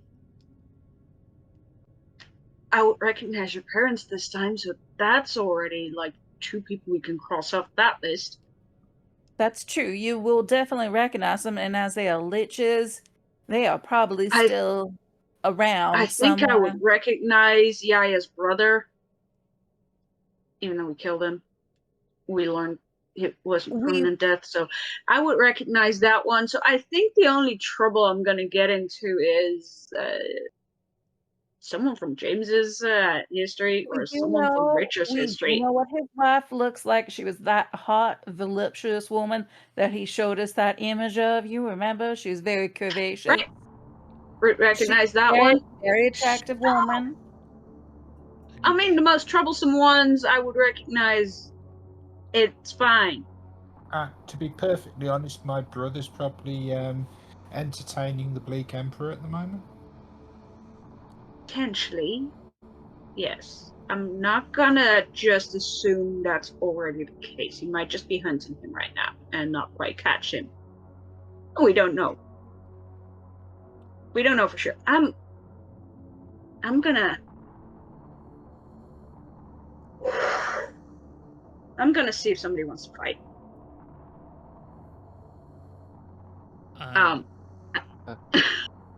At the when they were talking about my wife, I'm gonna start digging through that book of Infernal Calling, specifically for the succubus page, to see if there's a way to call a specific one. You're gonna summon your wife. She needs to find it. She needs to know some things. Without warning. It does specifically state that if you know the true name of the devil or demon you are trying to summon, it is very easy to summon them. I immediately shit. am gonna grab my book and run to just outside of camp, because I feel like the populace should not see that. Okay. And I'm immediately gonna start working on setting up that ritual. Okay. I'll take about 10 minutes. I was gonna look for a fighter or someone to just kind of, because I took some levels in fighter, I want to just kind of get some sparring out, see if I can get restless energy out without going for a run, because apparently nobody appreciates it when I just try to work out my issues in silence. Well, the only person you could think of besides Only level 2 fighter, so the only take person it you easy.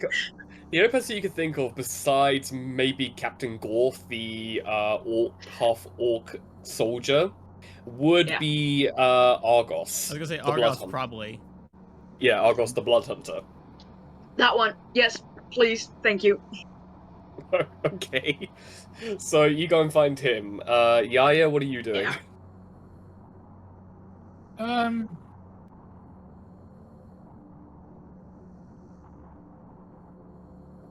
Yaya's just basically going to go outside somewhere and find a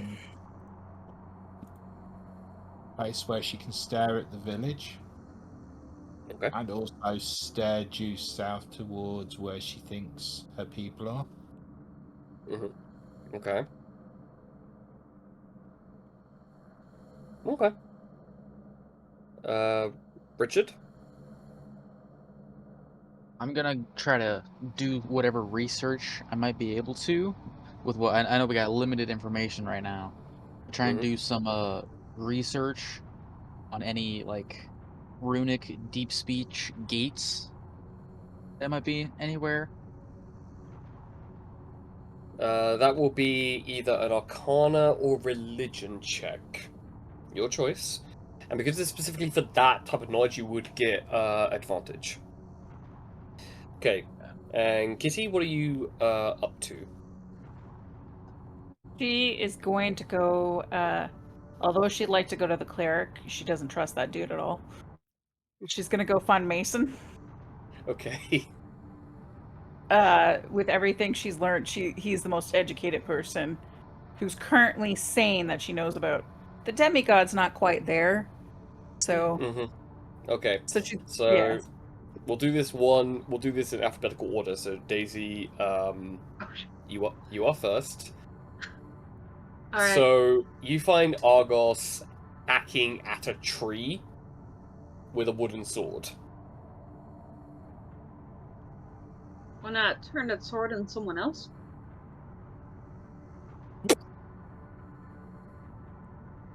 Excuse me? Apparently, and you also kind of said this to me last time we spoke, apparently running away is not a good way to get rid of restless energy. No. So I was kind of hoping for a different outlet. I want to fight something or someone. Now, do you want to do damage or you just want to hit something? I want to hit something. Preferably moving. What's your armor class? 14. 14. Okay. You take 11 points of bludgeoning damage as he whacks you around the side of the head with the wooden sword. All right. Hold on. 11. Yeah, 11 points of damage. As in a blink of an eye, you get this throbbing sensation on the right side of your temple as he just hit you. All right. Do you have a second one of those? He tosses you a wooden sword. Thank you. Now, I'm not sure how proficient I am with those, so I'm gonna just check. I would say, seeing as how you have a second level in fighter, I'm gonna say very simply it would be classed as a longsword, but instead of doing like slashing damage, it's bludgeoning damage, and it's a non-lethal type of instrument. However, does a 14 hit you? Yeah. Okay, you take another 11 points. You take another 11 points of bludgeoning damage. You're gonna knock me out faster than I can grab this thing, yo. Yeah, so as he hits you once, you're like, ow, what the? Okay, yeah, like, oh, you should get me, like, hit in the chin. Why is my to hit? Oh, no, that explains why my to hit is so low. It's a strength-based weapon, yeah. Yeah. So I get, like, because I'm sort of proficient with it, I get a +3 to hit. Mm-hmm. You get your proficiency bonus. That's it. Yeah. Mm-hmm. Yeah. So which would be at this level, I think. It's +3. +3. Yeah. So that's so I get +4 in total. I will then start hitting back because honestly, that does not feel cool. Grab this die. I'm not used to this kind of weapon, obviously, because a 6 to hit is probably not gonna do it. You're 10 under. So as you go to swing, he literally like dodges out the way and just taps you, doing 1 point of damage in the back of your head. Oh, I'm sorry, I thought you wanted to hit something.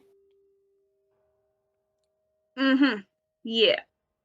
I'm used to a slightly different kind of weapon. Hold on. I'm gonna try again. Oh, I'm sorry, as he like jabs you like square in the chest and do it and just like Natural 20. Okay, yeah. For my second So to hit as he pokes you, you do an overarching like head swing that is so fast that it conks like hits him square in the shoulder. Now you're doing one-handed or two-handed? I would do two-handed. I don't have a shield, so I don't have that's a any D10. Okay, yeah, so it'd be a D10. You can do it one-handed, but a two-handed D10. Since it's a natural 20, I crit, right? Yeah, you crit. So you roll once and you double. Oh, well, in that case. 16. And then add my strength to it. Oh, wait, my strength. 17. 17 points of damage. Nice. I can't do a lot, but I can do something.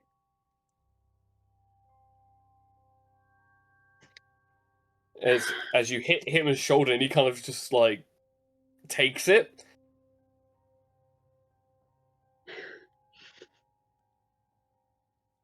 I'll go again. He's going to use his innate spellcasting for once per day to cast Hex. Doesn't affect. That doesn't affect attack rolls, I think. No, but he gives you disadvantage on strength checks, not strength.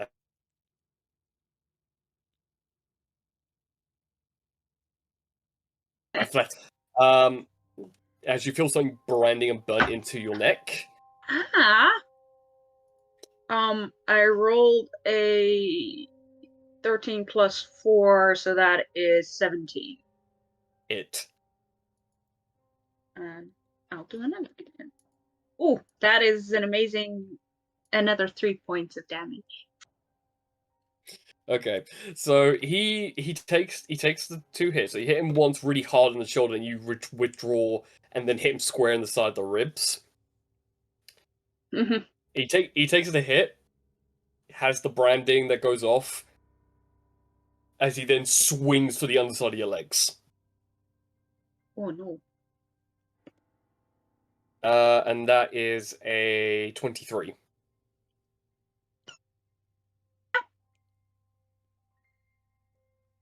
Okay. He's doing it one-handed. So you only take 10 points of bludgeoning damage and you go prone. 10. Plus 4 necrotic damage. Oh. Oh, great. I am looking very sexy right now. I think. Hold on, let me just double check something. As he knocks you prone and just points the tip of this semi-glowing wooden sword to your throat.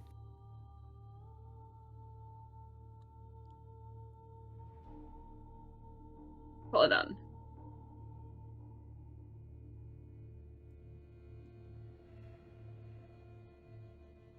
Nope. I don't have that specific thing yet because I'm not high enough level. Never mind. You're a little bit unbalanced. You know, that happens when somebody takes out your knees. I'm referring to when you're swinging. You're swinging in anger, not to do damage, but just to hit something. That's what I came here for. Remember, I didn't come here to learn right now. I came here to work up energy. If you want, right now, none of my group is watching me. I can just go for a run. But apparently, that is not the way to deal with restless energy. No, because it just keeps sticking with you and you just keep running. Yep. As he basically grabs you by the wrist and lifts you up onto your feet. And just gives you a once over to make sure that you're okay, while still gripping onto your arm. I'm fine. As he just flicks your head. And flicks you again. And flicks you again. And flicks you again. Stop it. I just knee him at that point in time. Make an attack roll.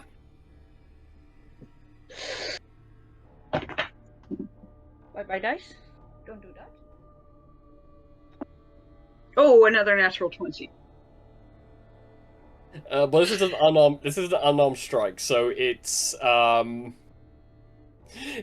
I'm looking. Your unarmed strike would probably be one damage, so you would do 2 points of damage. No, it's 2 normally, so it'd be 4. Yep, so you knee him square in the groin and he just goes And fun, isn't it? Breathe through it.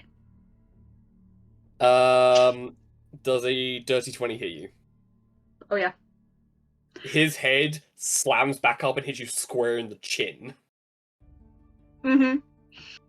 And you take 4 points of damage. Alright. As he rips his head back up, and then because he's got a multi-attack, he immediately brings his head square into the center of your nose. Alright. For a total of 21. To hit? To hit. Alright. Yeah. So he does another 4 points of damage. Okay. As you feel the horrid feeling of the cartilage of your nose break. Alright. That's fair. Oh, I'm sorry, you were saying?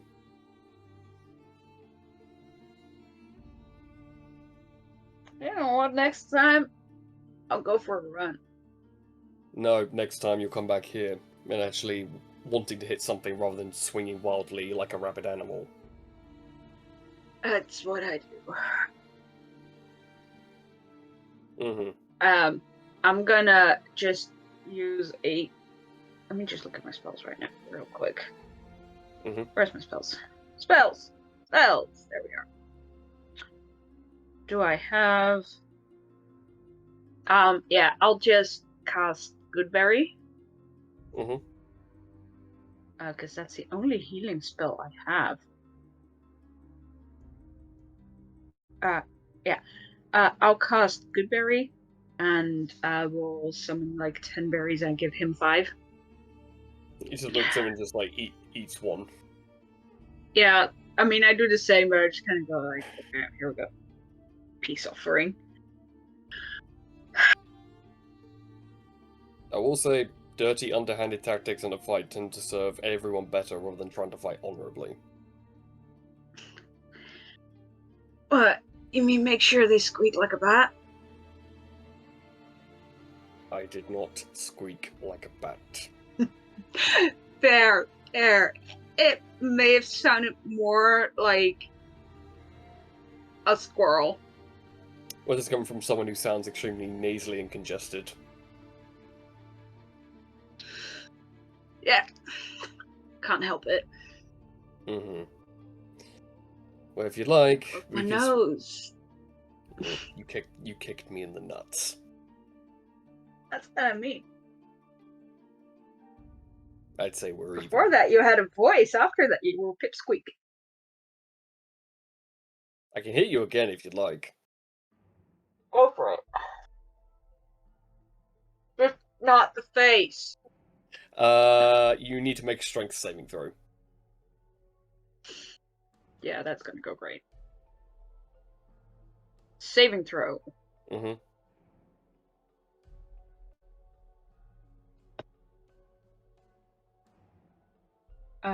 21. 22. He tackles you. He tackles you to the ground.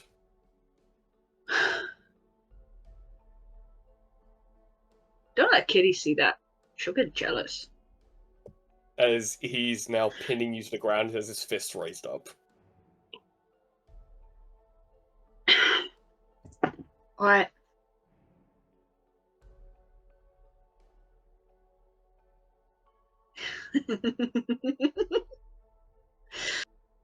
Oh.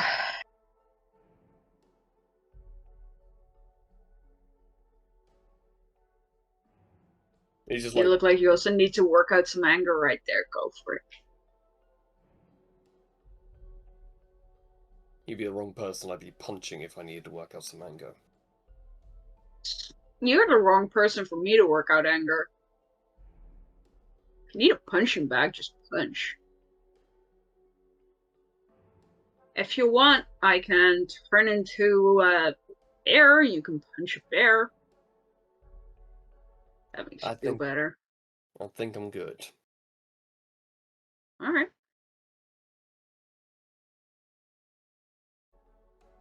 But, I know that taking out anger at the world is not going to work. And running away doesn't work, so we seem to both be stuck. Yeah, so how about we just accept that sometimes you need a punching bag? Mm-hmm. I'll come ask you. You can ask me. I've got ways to make sure that I can handle a few punches. I was more looking at the tree. Like, looks at the rather large, thick tree. Yeah. You know, trees got feeling too. I did not need to know that. Everything in nature has something feelings. You did not want to know that. I'm sorry. I'm gonna just walk this off.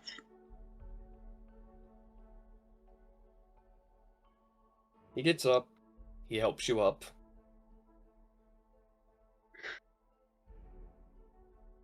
Gives you one final look over. It literally grabs your nose and clicks it back in place. Oh, dude. Just fair warning next time. Come on. If I give you fair warning, it hurts more. I doubt that. And he punches you in the shoulder. He just gets like that, bone on bone because her shoulders are like really Yeah. thin. And So he just just kinda like, basically hits the bone. yeah, he just does that. I feel Aye. like I said, you're not exactly a great punching bag. I can be a great punching bag. Might as well be You more got than something you want to fight, you know, if you want something that might be a little halfway down to a challenge, you can do something with that. maybe next time. Sure. I really want to run.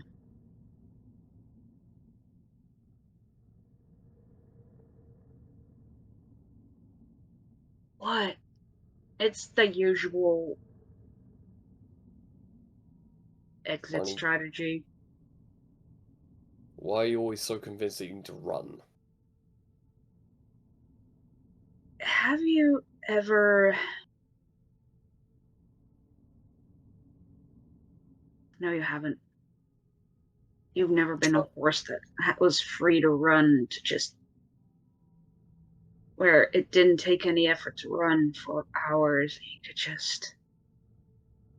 strong, free, and just go. But where would you go? Where is there safe to go?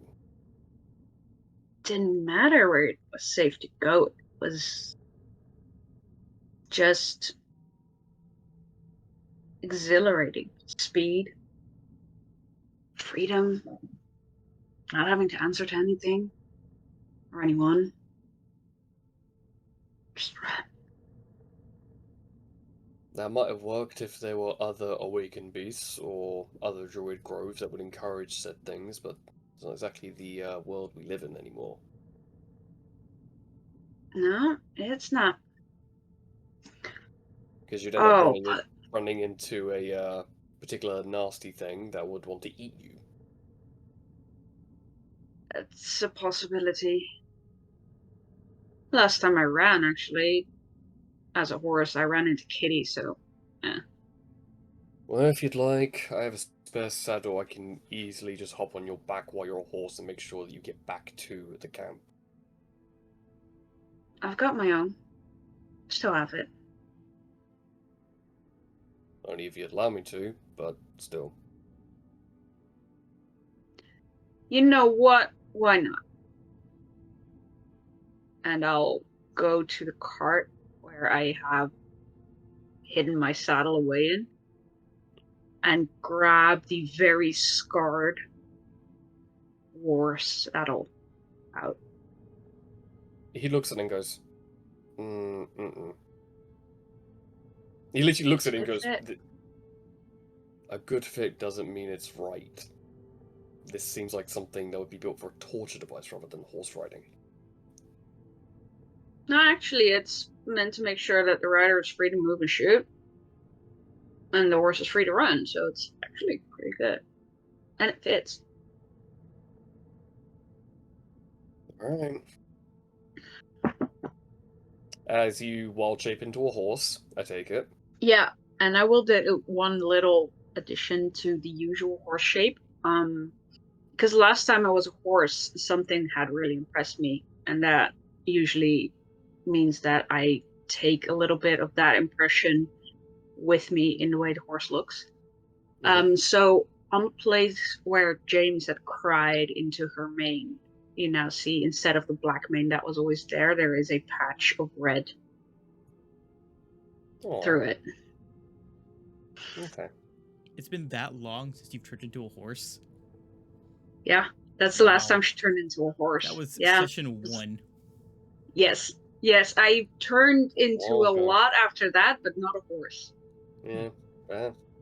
So yeah, he gets the stirrup and the bridle and the saddle ready. He makes sure that there's a comfortable cloth in between the saddle and you. Make sure everything's set up. Make sure it's okay for him to clamber on. I just stand still and just kind of go like, come on. He makes sure you're comfortable. Come on. Hops on. And just looks at you and goes... I just wait until he's like got his feet ready and he's yep. sturdy in the saddle, and then I just bolt. Full speed, as fast as I can take off. Just run. Right. Well, that's where we'll leave you, because eventually, about maybe 2 hours later, you'll show back up in camp. Yeah, 2.5, 3 hours later. I think I've got like half my druid level, so I've got 3 hours in it. Yeah, so it'd be about 2.5, nearly 2 hours and 45 minutes, and come back. However, you do pass James, who's hiding behind a tree, waiting for you to leave, so he can do his business. So, Whoops. well, you don't see him. That's the thing. Just kind of waiting for like the less people around. Mm-hmm. So even if it's my Oh wife, wait, he was witness to my glorious ass whooping. as much as I would be paying attention, I really wasn't though. I was more focused on setting up the ritual. Yeah, fair. Mm-hmm. So, you get to a particular location you think will be useful. You draw the circle in soot and charcoal. Very common. It's very common, like, items and materials in order to do a demonic summoning. And I take it you're doing the infernal calling variety of ritual, so the one that actually is a bit more potent instead of summoning like a great demon or lesser demon or something of that kind. So you do this summoning. You are confident and knowing the name of your partner, you having it clearly in your mind. You don't need to roll to summon because you know the name. You just simply have to speak it, and she will appear. I straighten out my clothes a bit. Sure, it's like, get some extra soot off my sleeve. Mm-hmm. Josephine. The smell of her perfume comes through first.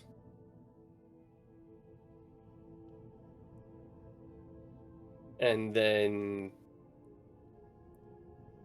the heels are the first thing that shows up. She's in what you would equate to her work attire. So, very dominatrix heavy. Her horns are decked out with jewels and ribbon. And she has a masquerade mask on. And she's holding a massive... She's holding like a wine glass. And the mask is a nice touch. And she pulls the mask off. What do you want? What do you want, Red? She's free. Come again? Mira is free of the contract. There's a large shattering sound as the glass she was carrying is dropped on a tree root that's exposed. And it just clatters to the ground and the wine spills out. You better not be fucking with me. I am not. In fact, she is free to the contract, and she cannot be sought after by any entities to make new contracts. If she chooses to make one in the future, she can. That is fate, but she cuts you off by giving you the most passionate, fiery kiss that you have felt in a long time. And she has pushed you up against the tree. We're gonna cut to black. Because she's not giving you a moment to explain or direct or do anything. It's a fade to black moment. There was more to say there, but she did okay. No, she's not giving you a chance. She rolled an inside check and got a natural 20. She's know you're being entirely honest, and any other news that you give her can wait. You can explain in the pillow talk. Yeah. Mm-hmm. Yeah. Do you want to do Yaya's thing first, and then we can cut back?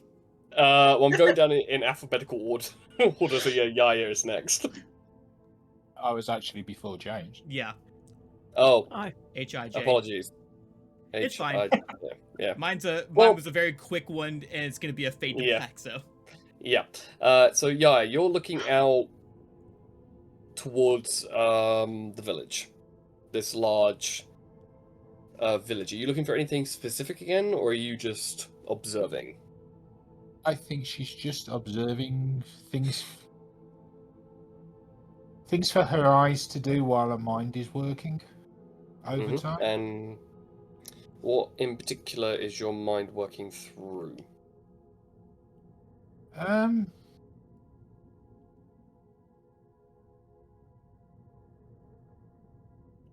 I suppose her mind is going through the fact that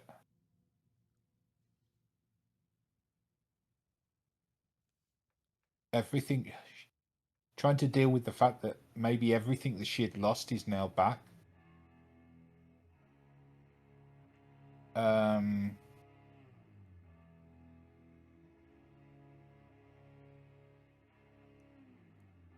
Trying to equate that with her actions she's done recently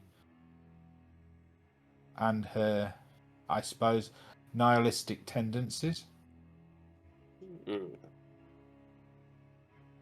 not very easy to maintain a nihilistic viewpoint when you have hope. Nihilism only goes so far when optimism kicks in. If that is what Yaya can equate to feeling right now, and the potential shame of having a nihilistic viewpoint up to this point.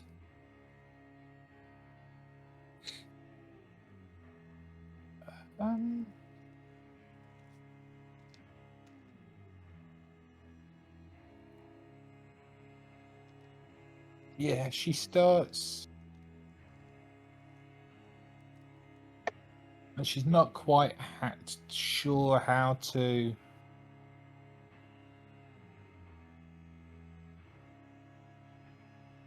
tie all this in with the fact that the vampirism side as well now, though she's not really opened herself to that. Well, you've stated your very unique hunger more than once, almost nearly every night. You've gone through a metamorphosis from Dampier to vampire, so it's a bit of a unique one as well.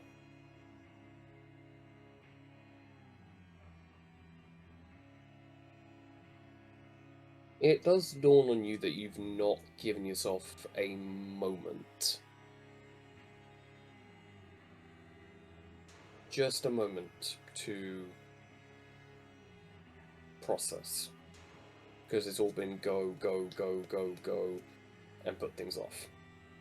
And now you're at this point that feels like an edge of a cliff, a precipice, and it's almost like you've forgotten how to levitate or fly.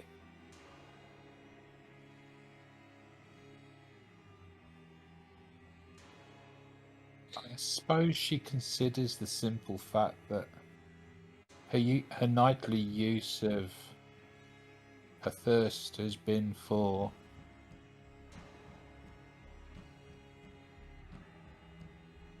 say medicinal purposes. The people she's drained have got a full night's sleep without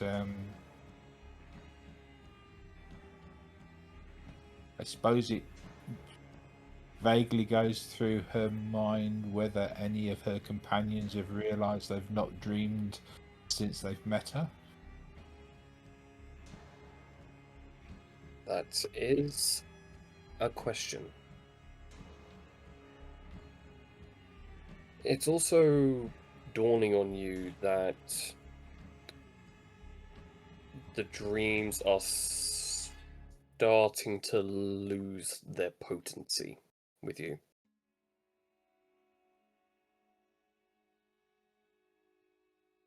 like what could be equated to an hour of draining has slowly and steadily increased to 3.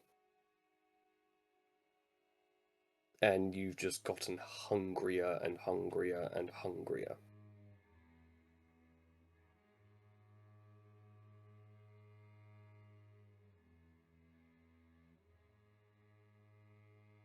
Thinking on it, does she... Is there something that's trying to overpower her thirst for dreams into something else? You can roll an insight check. This will be a self-insight check, and you get advantage because you're kind of like just going into self-reflection.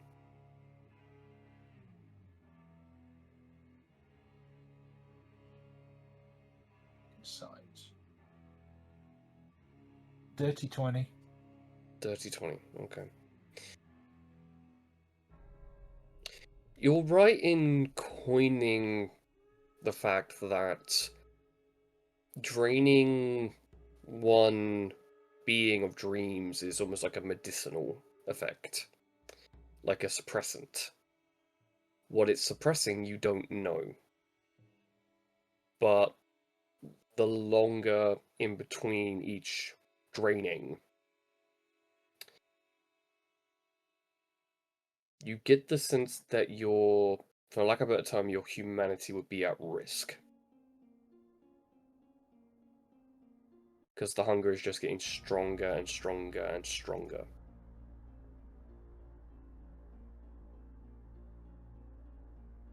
Is it getting stronger because she's feeding regularly, or because she's...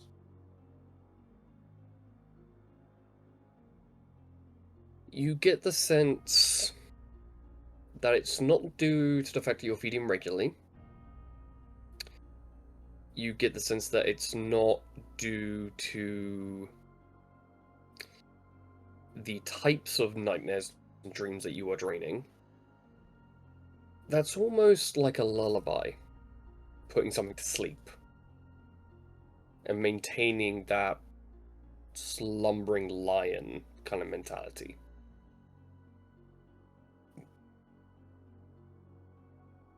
It's almost like administering an anesthetic to someone that needs to stay asleep, or something that needs to stay asleep.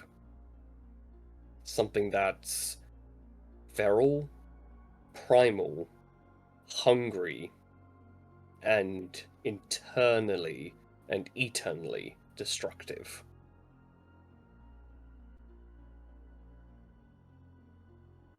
And looking further inward, you almost perceive the metaphorical side of a cage, with something amorphous and unknowable but 2 glowing red eyes and a hunger staring back at you.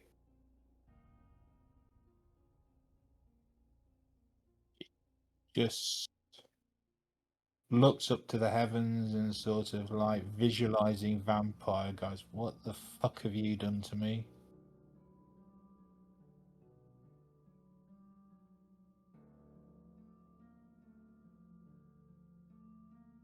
And then just focuses on the red eyes.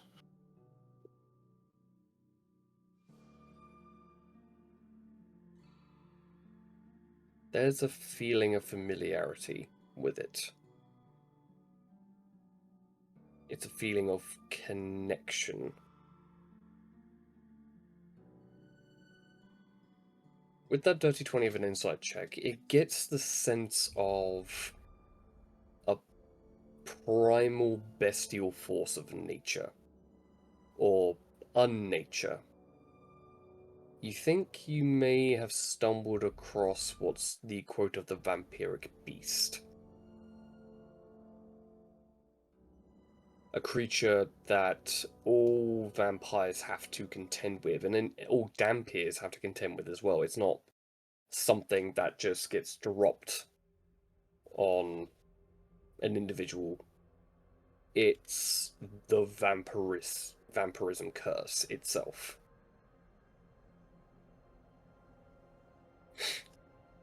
And it's created through vampires to do one thing: kill. drain blood, rip flesh from bone, devour souls.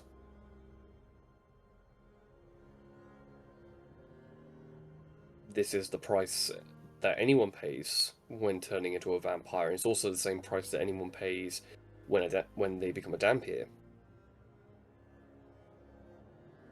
It's worse when you're a Dhampir, because not only can you ingest like normal food and drink and walk through the sunlight, it can turn Dhampirs slowly into more volatile individuals. Vampires have a bit more command in their station,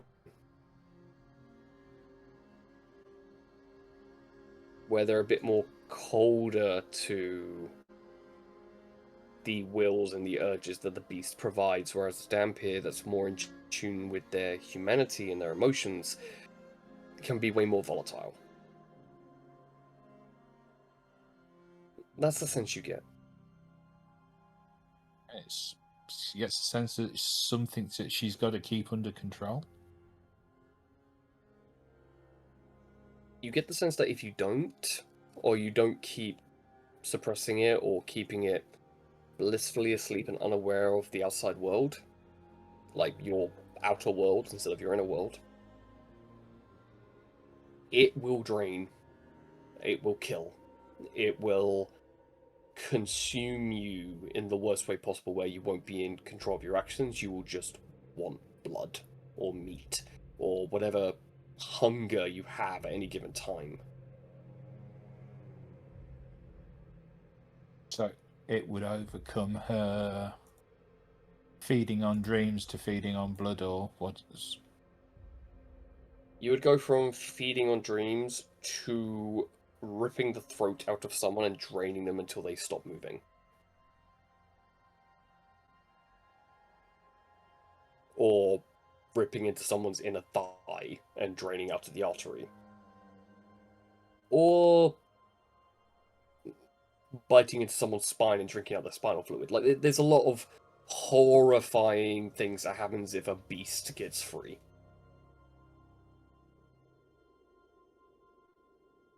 But to understand the full effect of stuff like that, you may have to acquire the books of vampirism written by scholars who have been subjected to the curse, which you're unaware if any are on this realm or in the realm of blood, vampires realm.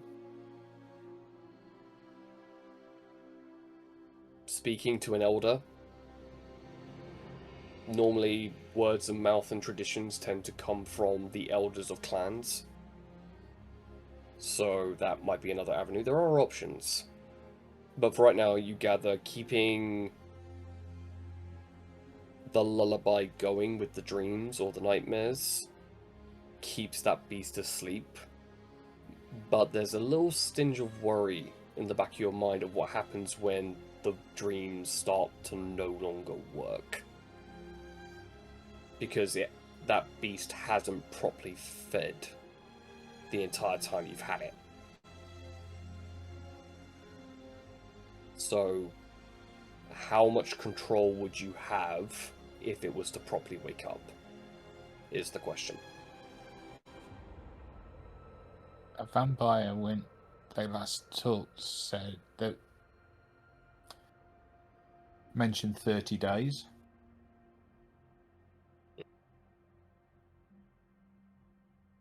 Which was 2 days ago.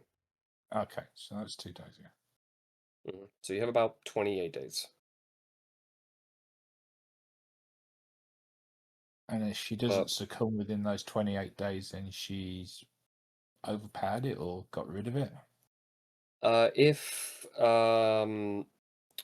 Yaya survives the month, Vampire will remove the curse.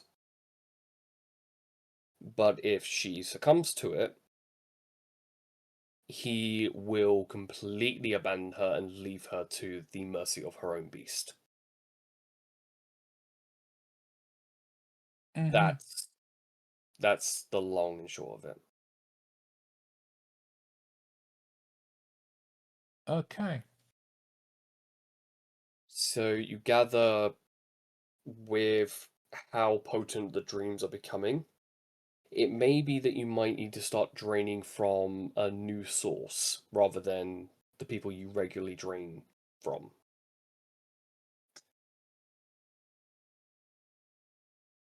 You think that might be an option? Another option would be to find a different type of food source that doesn't involve blood or killing someone. There are options. Yeah. I guess she sort of looks up into the air and in sort of almost like a self-deprecating humor, which is very rare for her. And I don't suppose you've got an instruction book. Again, you're met with silence. It's very tricky to reach out to a deity of any kind. You've been fairly lucky over the past few days on getting contact with not just one but four. She shakes her head and goes, "Dickhead." Calling the god of vampires a dickhead. That'll go well. Classic. So as you go back to pondering, planning, maybe slightly panicking, and looking out across the back over to the village again, you see the same things you've always seen, which is the drawbridge, the moat, the high stone walls, the smoke that's coming out of the chimneys.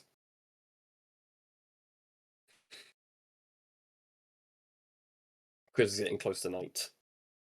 So and that's what you see while pondering. Well, bye, music bot. I guess it ran Yeah. out. I guess it ran out of music. Oh well. So, Kitty, Yes. you wanted to go talk to Mason. Yes. Okay. You find Mason in the communal area as he's always been. He's not doing much. He's kind of just sitting and meditating.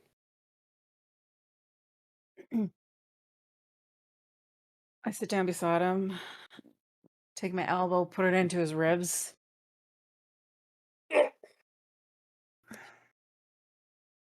I know I could have said ha, but I figured that was better greeting than ha.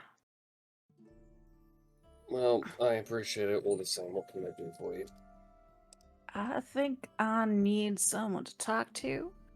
We just happened to meet another god, courtesy of Daisy this time. And there's a contract, and I got some liches to find and a hag to find, and I think you are the only other person I know who's been around long enough who might have info. One, you're gonna need to back up a little bit. Two, what do you mean Daisy's the one who's responsible for waking up another god? That doesn't sound like Daisy at all. Three, liches and hags, depends on what you want to know about them.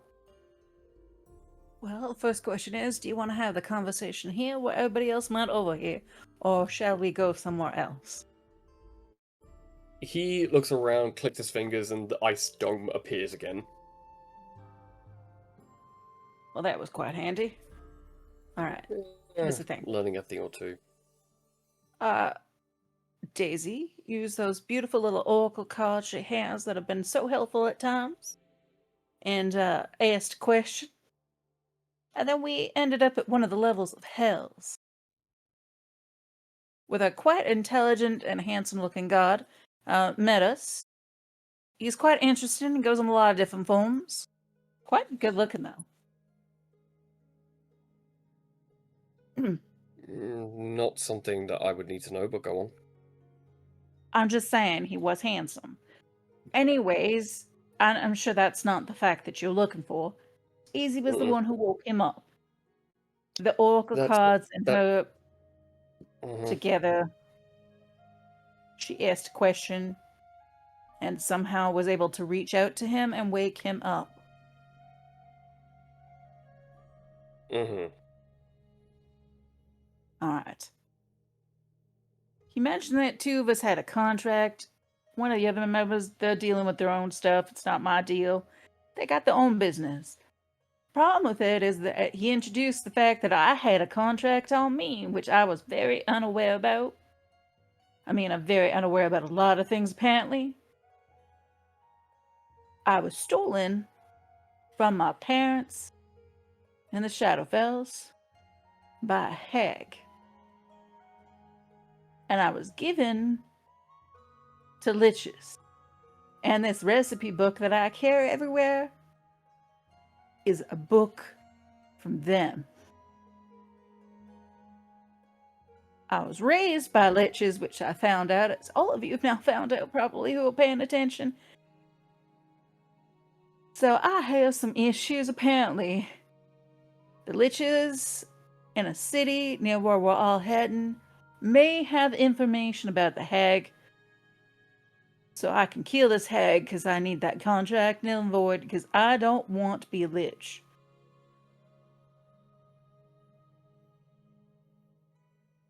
Well, do you know the type of hag that made this deal?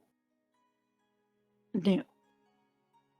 Do you know why your original biological parents, sought out said hags to get the deal? It sounds like I may have been taken, not necessarily a bargain made. Well, here's the thing. Any hag worth their salt tends to, when making a deal, when it comes to a deal of any kind, they require the original contract, and if what you're describing is the miracle of childbirth, which they are very easily can do and induce someone to go into labor to have children if they're unable to have children, whether it be the male or the female, the deal that comes out of that usually means that on a child's particular birthday they get replaced by a changeling. So they would be unaware that the switch has taken place. So Now, basically, the day of my birth. yeah. Oh, that's lovely. Well, ain't that just peachy? Oh, and the other thing I found out is this is not how I look, actually. I've had many changes happen to my appearance over the years. I don't know what I actually look like. Yeah, that Or how would many times I've changed. Well, that may have possibly happened if living with liches, as you pointed out. You might have been altered in some ways, or artificially shifted in others.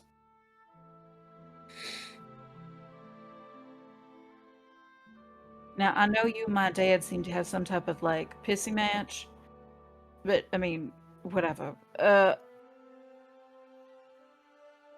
So, my father being an archdruid who's also a lich is not quite the best outcome for my parentage, we'll say.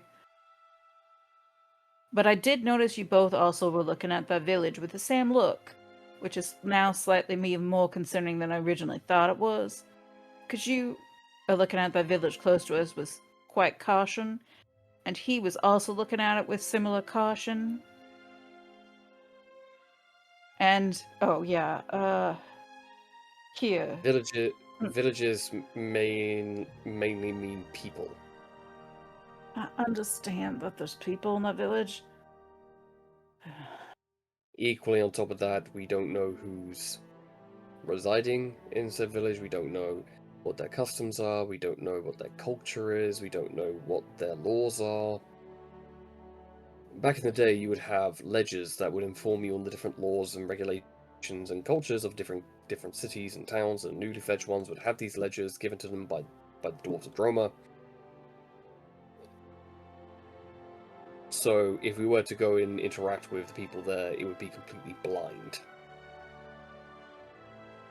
Most of my life seems to have been like that anyways. Alright.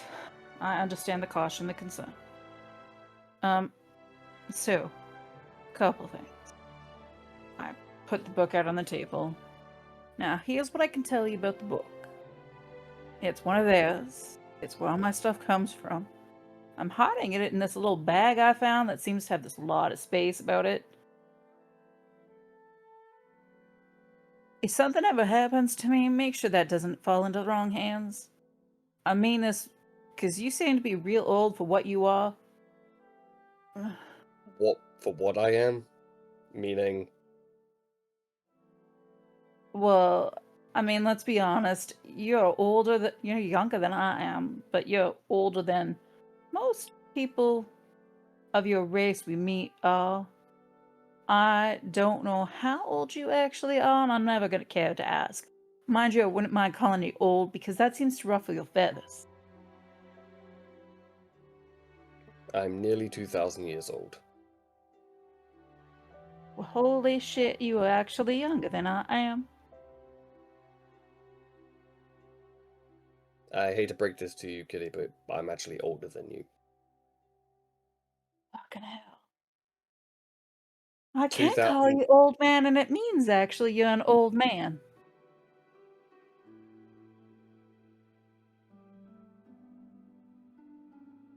Don't worry, I'm not going to tell anyone. Besides, no one really would care anyways. Gives me more ammo, though.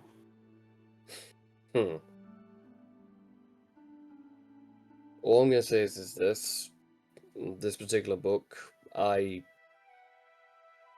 knowledge of magic is based in the natural world, not arcane, whether it be necrotic or elemental, transmutation, conjuration, summonings, divination, the works. I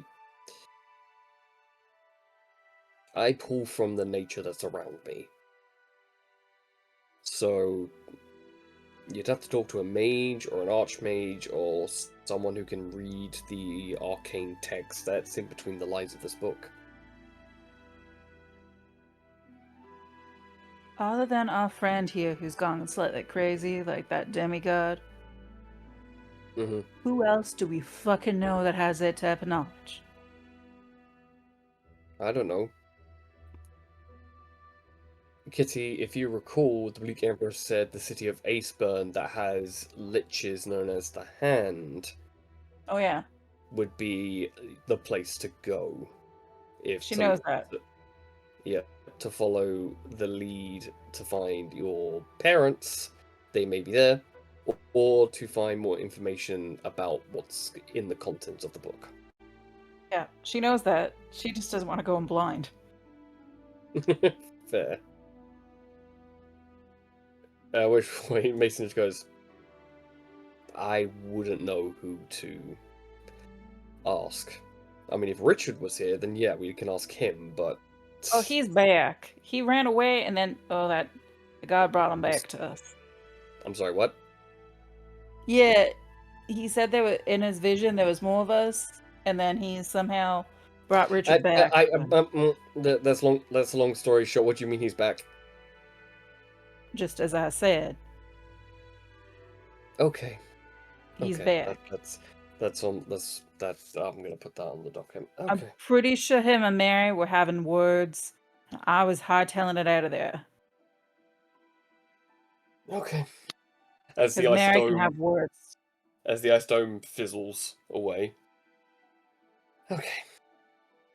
Right. It just. Hey now, do you have any really decent types of mushrooms? What? George has been eating all the mushrooms that I tend to grow or forage for him, and I just thought if you had a different mushroom or two, I give George some Why- variety in his diet. Why are you feeding a juvenile mimic mushrooms? See, he's learning to be a vegetarian a little bit. There's learning and forcing someone to be a vegetarian because you don't want to feed them meat. Which one is it? Neither, because I did feed him meat. I just feed him meat of the things we're killing. Okay. No, I don't have anything of that roughage. I would say there's probably some decent wild mushrooms in the nearby forest. At least as far as I can tell. But beyond that, James is a hunter. Maybe he hunts. He's got a bow. eh, Do you think he hunts? Do you know somebody who hunts? Wait, I know who I'll go. I'll go see Winter. Winter will know. or you can go talk to her owner, Danders. He's our They're resident. friends. He's They are not an owner and a slave or something like that. again. You can go talk to Thanders. He is our resident hunter. Yeah, just poor thing. Probably needs more than just mush. Looks down at George, and George is kind of like, one of the keys has gotten slightly bigger than the others because he's put on a bit of weight. He's kind of just like there, like sagging on the belt. I feel like you might need to let him go out for a few walks every now and then. Yeah, I planned that, but we keep seeming to end up in situations that are slightly dicey. Right. Okay. Well, you Anyways, go. Yeah, you go. I punch you him go in the arm as I get up. Old man. And I walk away. And you just hit behind you, novice. Oh, do you want more of that? Never mind, you can't come. You can't take me down. And I keep walking. I always gonna beat you.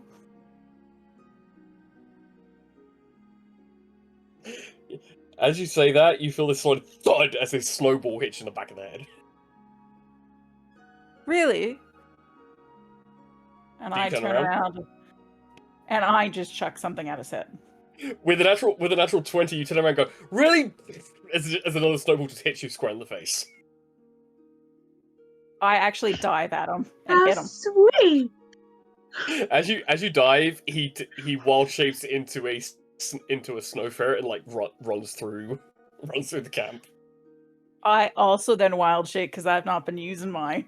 And I run after him as a snow fox. So out of nowhere, as people are like rushing around, like, what the fuck is that? Like just seeing like these two like chase after each other. How cute. I think they like each other. As like trying to tear each other's throats out. Because to be fair, he drops that wild shape, turns into a polar bear, and just like starts like trying to like crush the Arctic fox. As one does. Oh my god, those two. I'm gonna have to step in between them at some point, probably, just Well, make sure they I stay will say- civil. well, I will say on the way back, and we'll cut to Richard in a moment. On the way back, there's a potential brown bear and a polar bear just trying to like attack each other. Well, attack is a word. Oh boy. They're basically like slap fighting, essentially, like play fighting, essentially. Probably something that Daisy knows exactly who the two of them are. Because she's Yeah. seen it before. Yeah, I mean, it's like, I mean, seeing I can seeing pull a another 3 hours in my wild shape and just keep running. the brown bear has like signs of like mange and necrosis attached to it, and the polar bear literally looks like it's covered in ice. So it's no secret who they are. I'll put another 3 hours in and keep running. Okay, so lastly, Richard, you are having a lot of stares at you at the moment. I just ignore them and go to my research. Okay, so what did you roll for your Because I rolled whenever you first asked. I did Arcana, Mm-hmm. and I rolled a 9. Okay. Nothing in your books comes close to what you saw. Nothing in the very scarce tomes comes close to what you saw. It's there on the tip of your tongue, and if you just can understand it, you might be able to utilize it, but just... yeah, nothing. Okay. Every now and then you get distracted by two bears play fighting outside and growling at each other.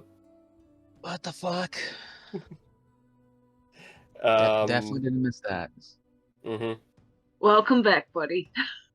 But you are aware, in your short travels and where you travelled into, that there is a bigger selection of tomes and books in the village that you walked through.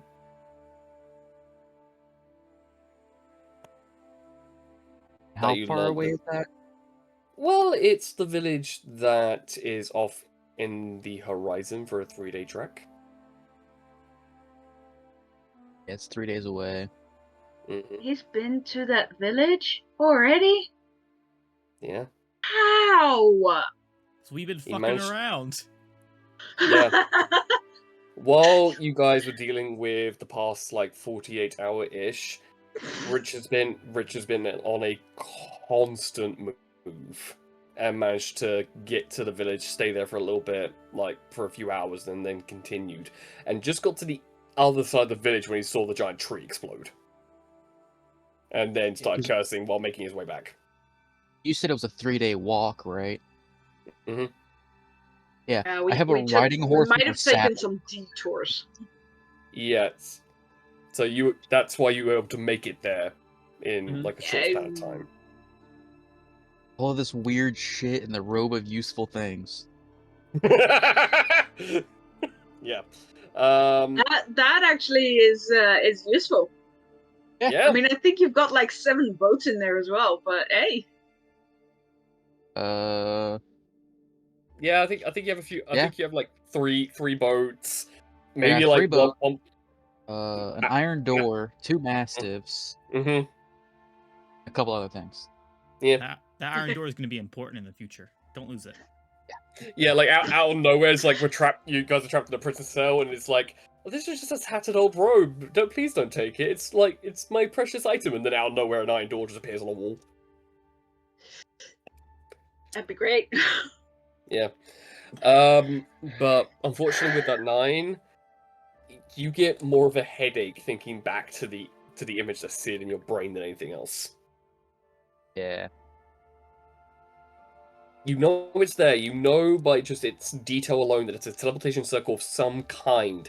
It's just the more you try to ponder into it, the more you try to think on it, the more your head hurts.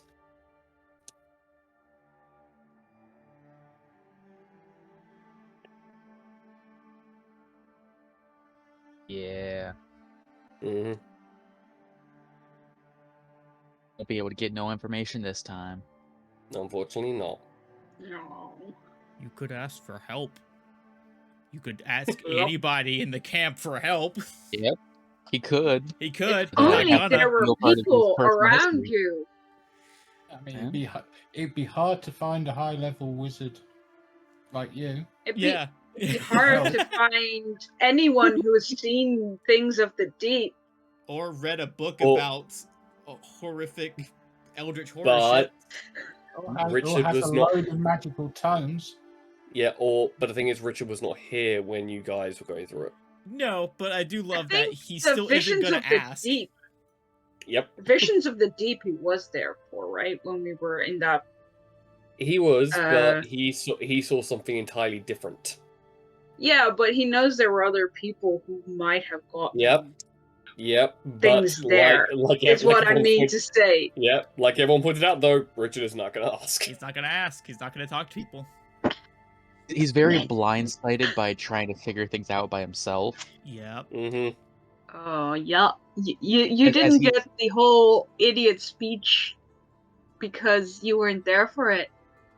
I Mhm. gave 3 people an idiot speech. Yeah, Daisy actually like told people off once. Yep. And this is why you got the About position time. of deputy leader. I rather had a than spine for 10 minutes. Mm-hmm. I had some backbone. It was gone after 10 minutes, but I had it. Mm-hmm. I had a backbone too. I held it in my hands. Yeah. Yep. Did you have so, to? God. I did. Unfortunately, Richard, this takes you well into the night. That eventually you pass out at your desk. Figured. And the last thing we cut to, because we'll pick up what the talk between James and Josephina, pillow talk under a tree of blossoms, under a jade blossom tree. Oh no. That has miraculously bloomed for some reason in the wrong season. I have questions. No, you don't. No, I have questions, and then one look from James will tell me I will not want answers. Yep. I will not want the answers. Okay, never mind. We zoom out of Zanara, the planet itself, out of its 7 moons, and over to one of the surrounding other planetoids in the starscape. As something moves. And that's where we're getting the session for today.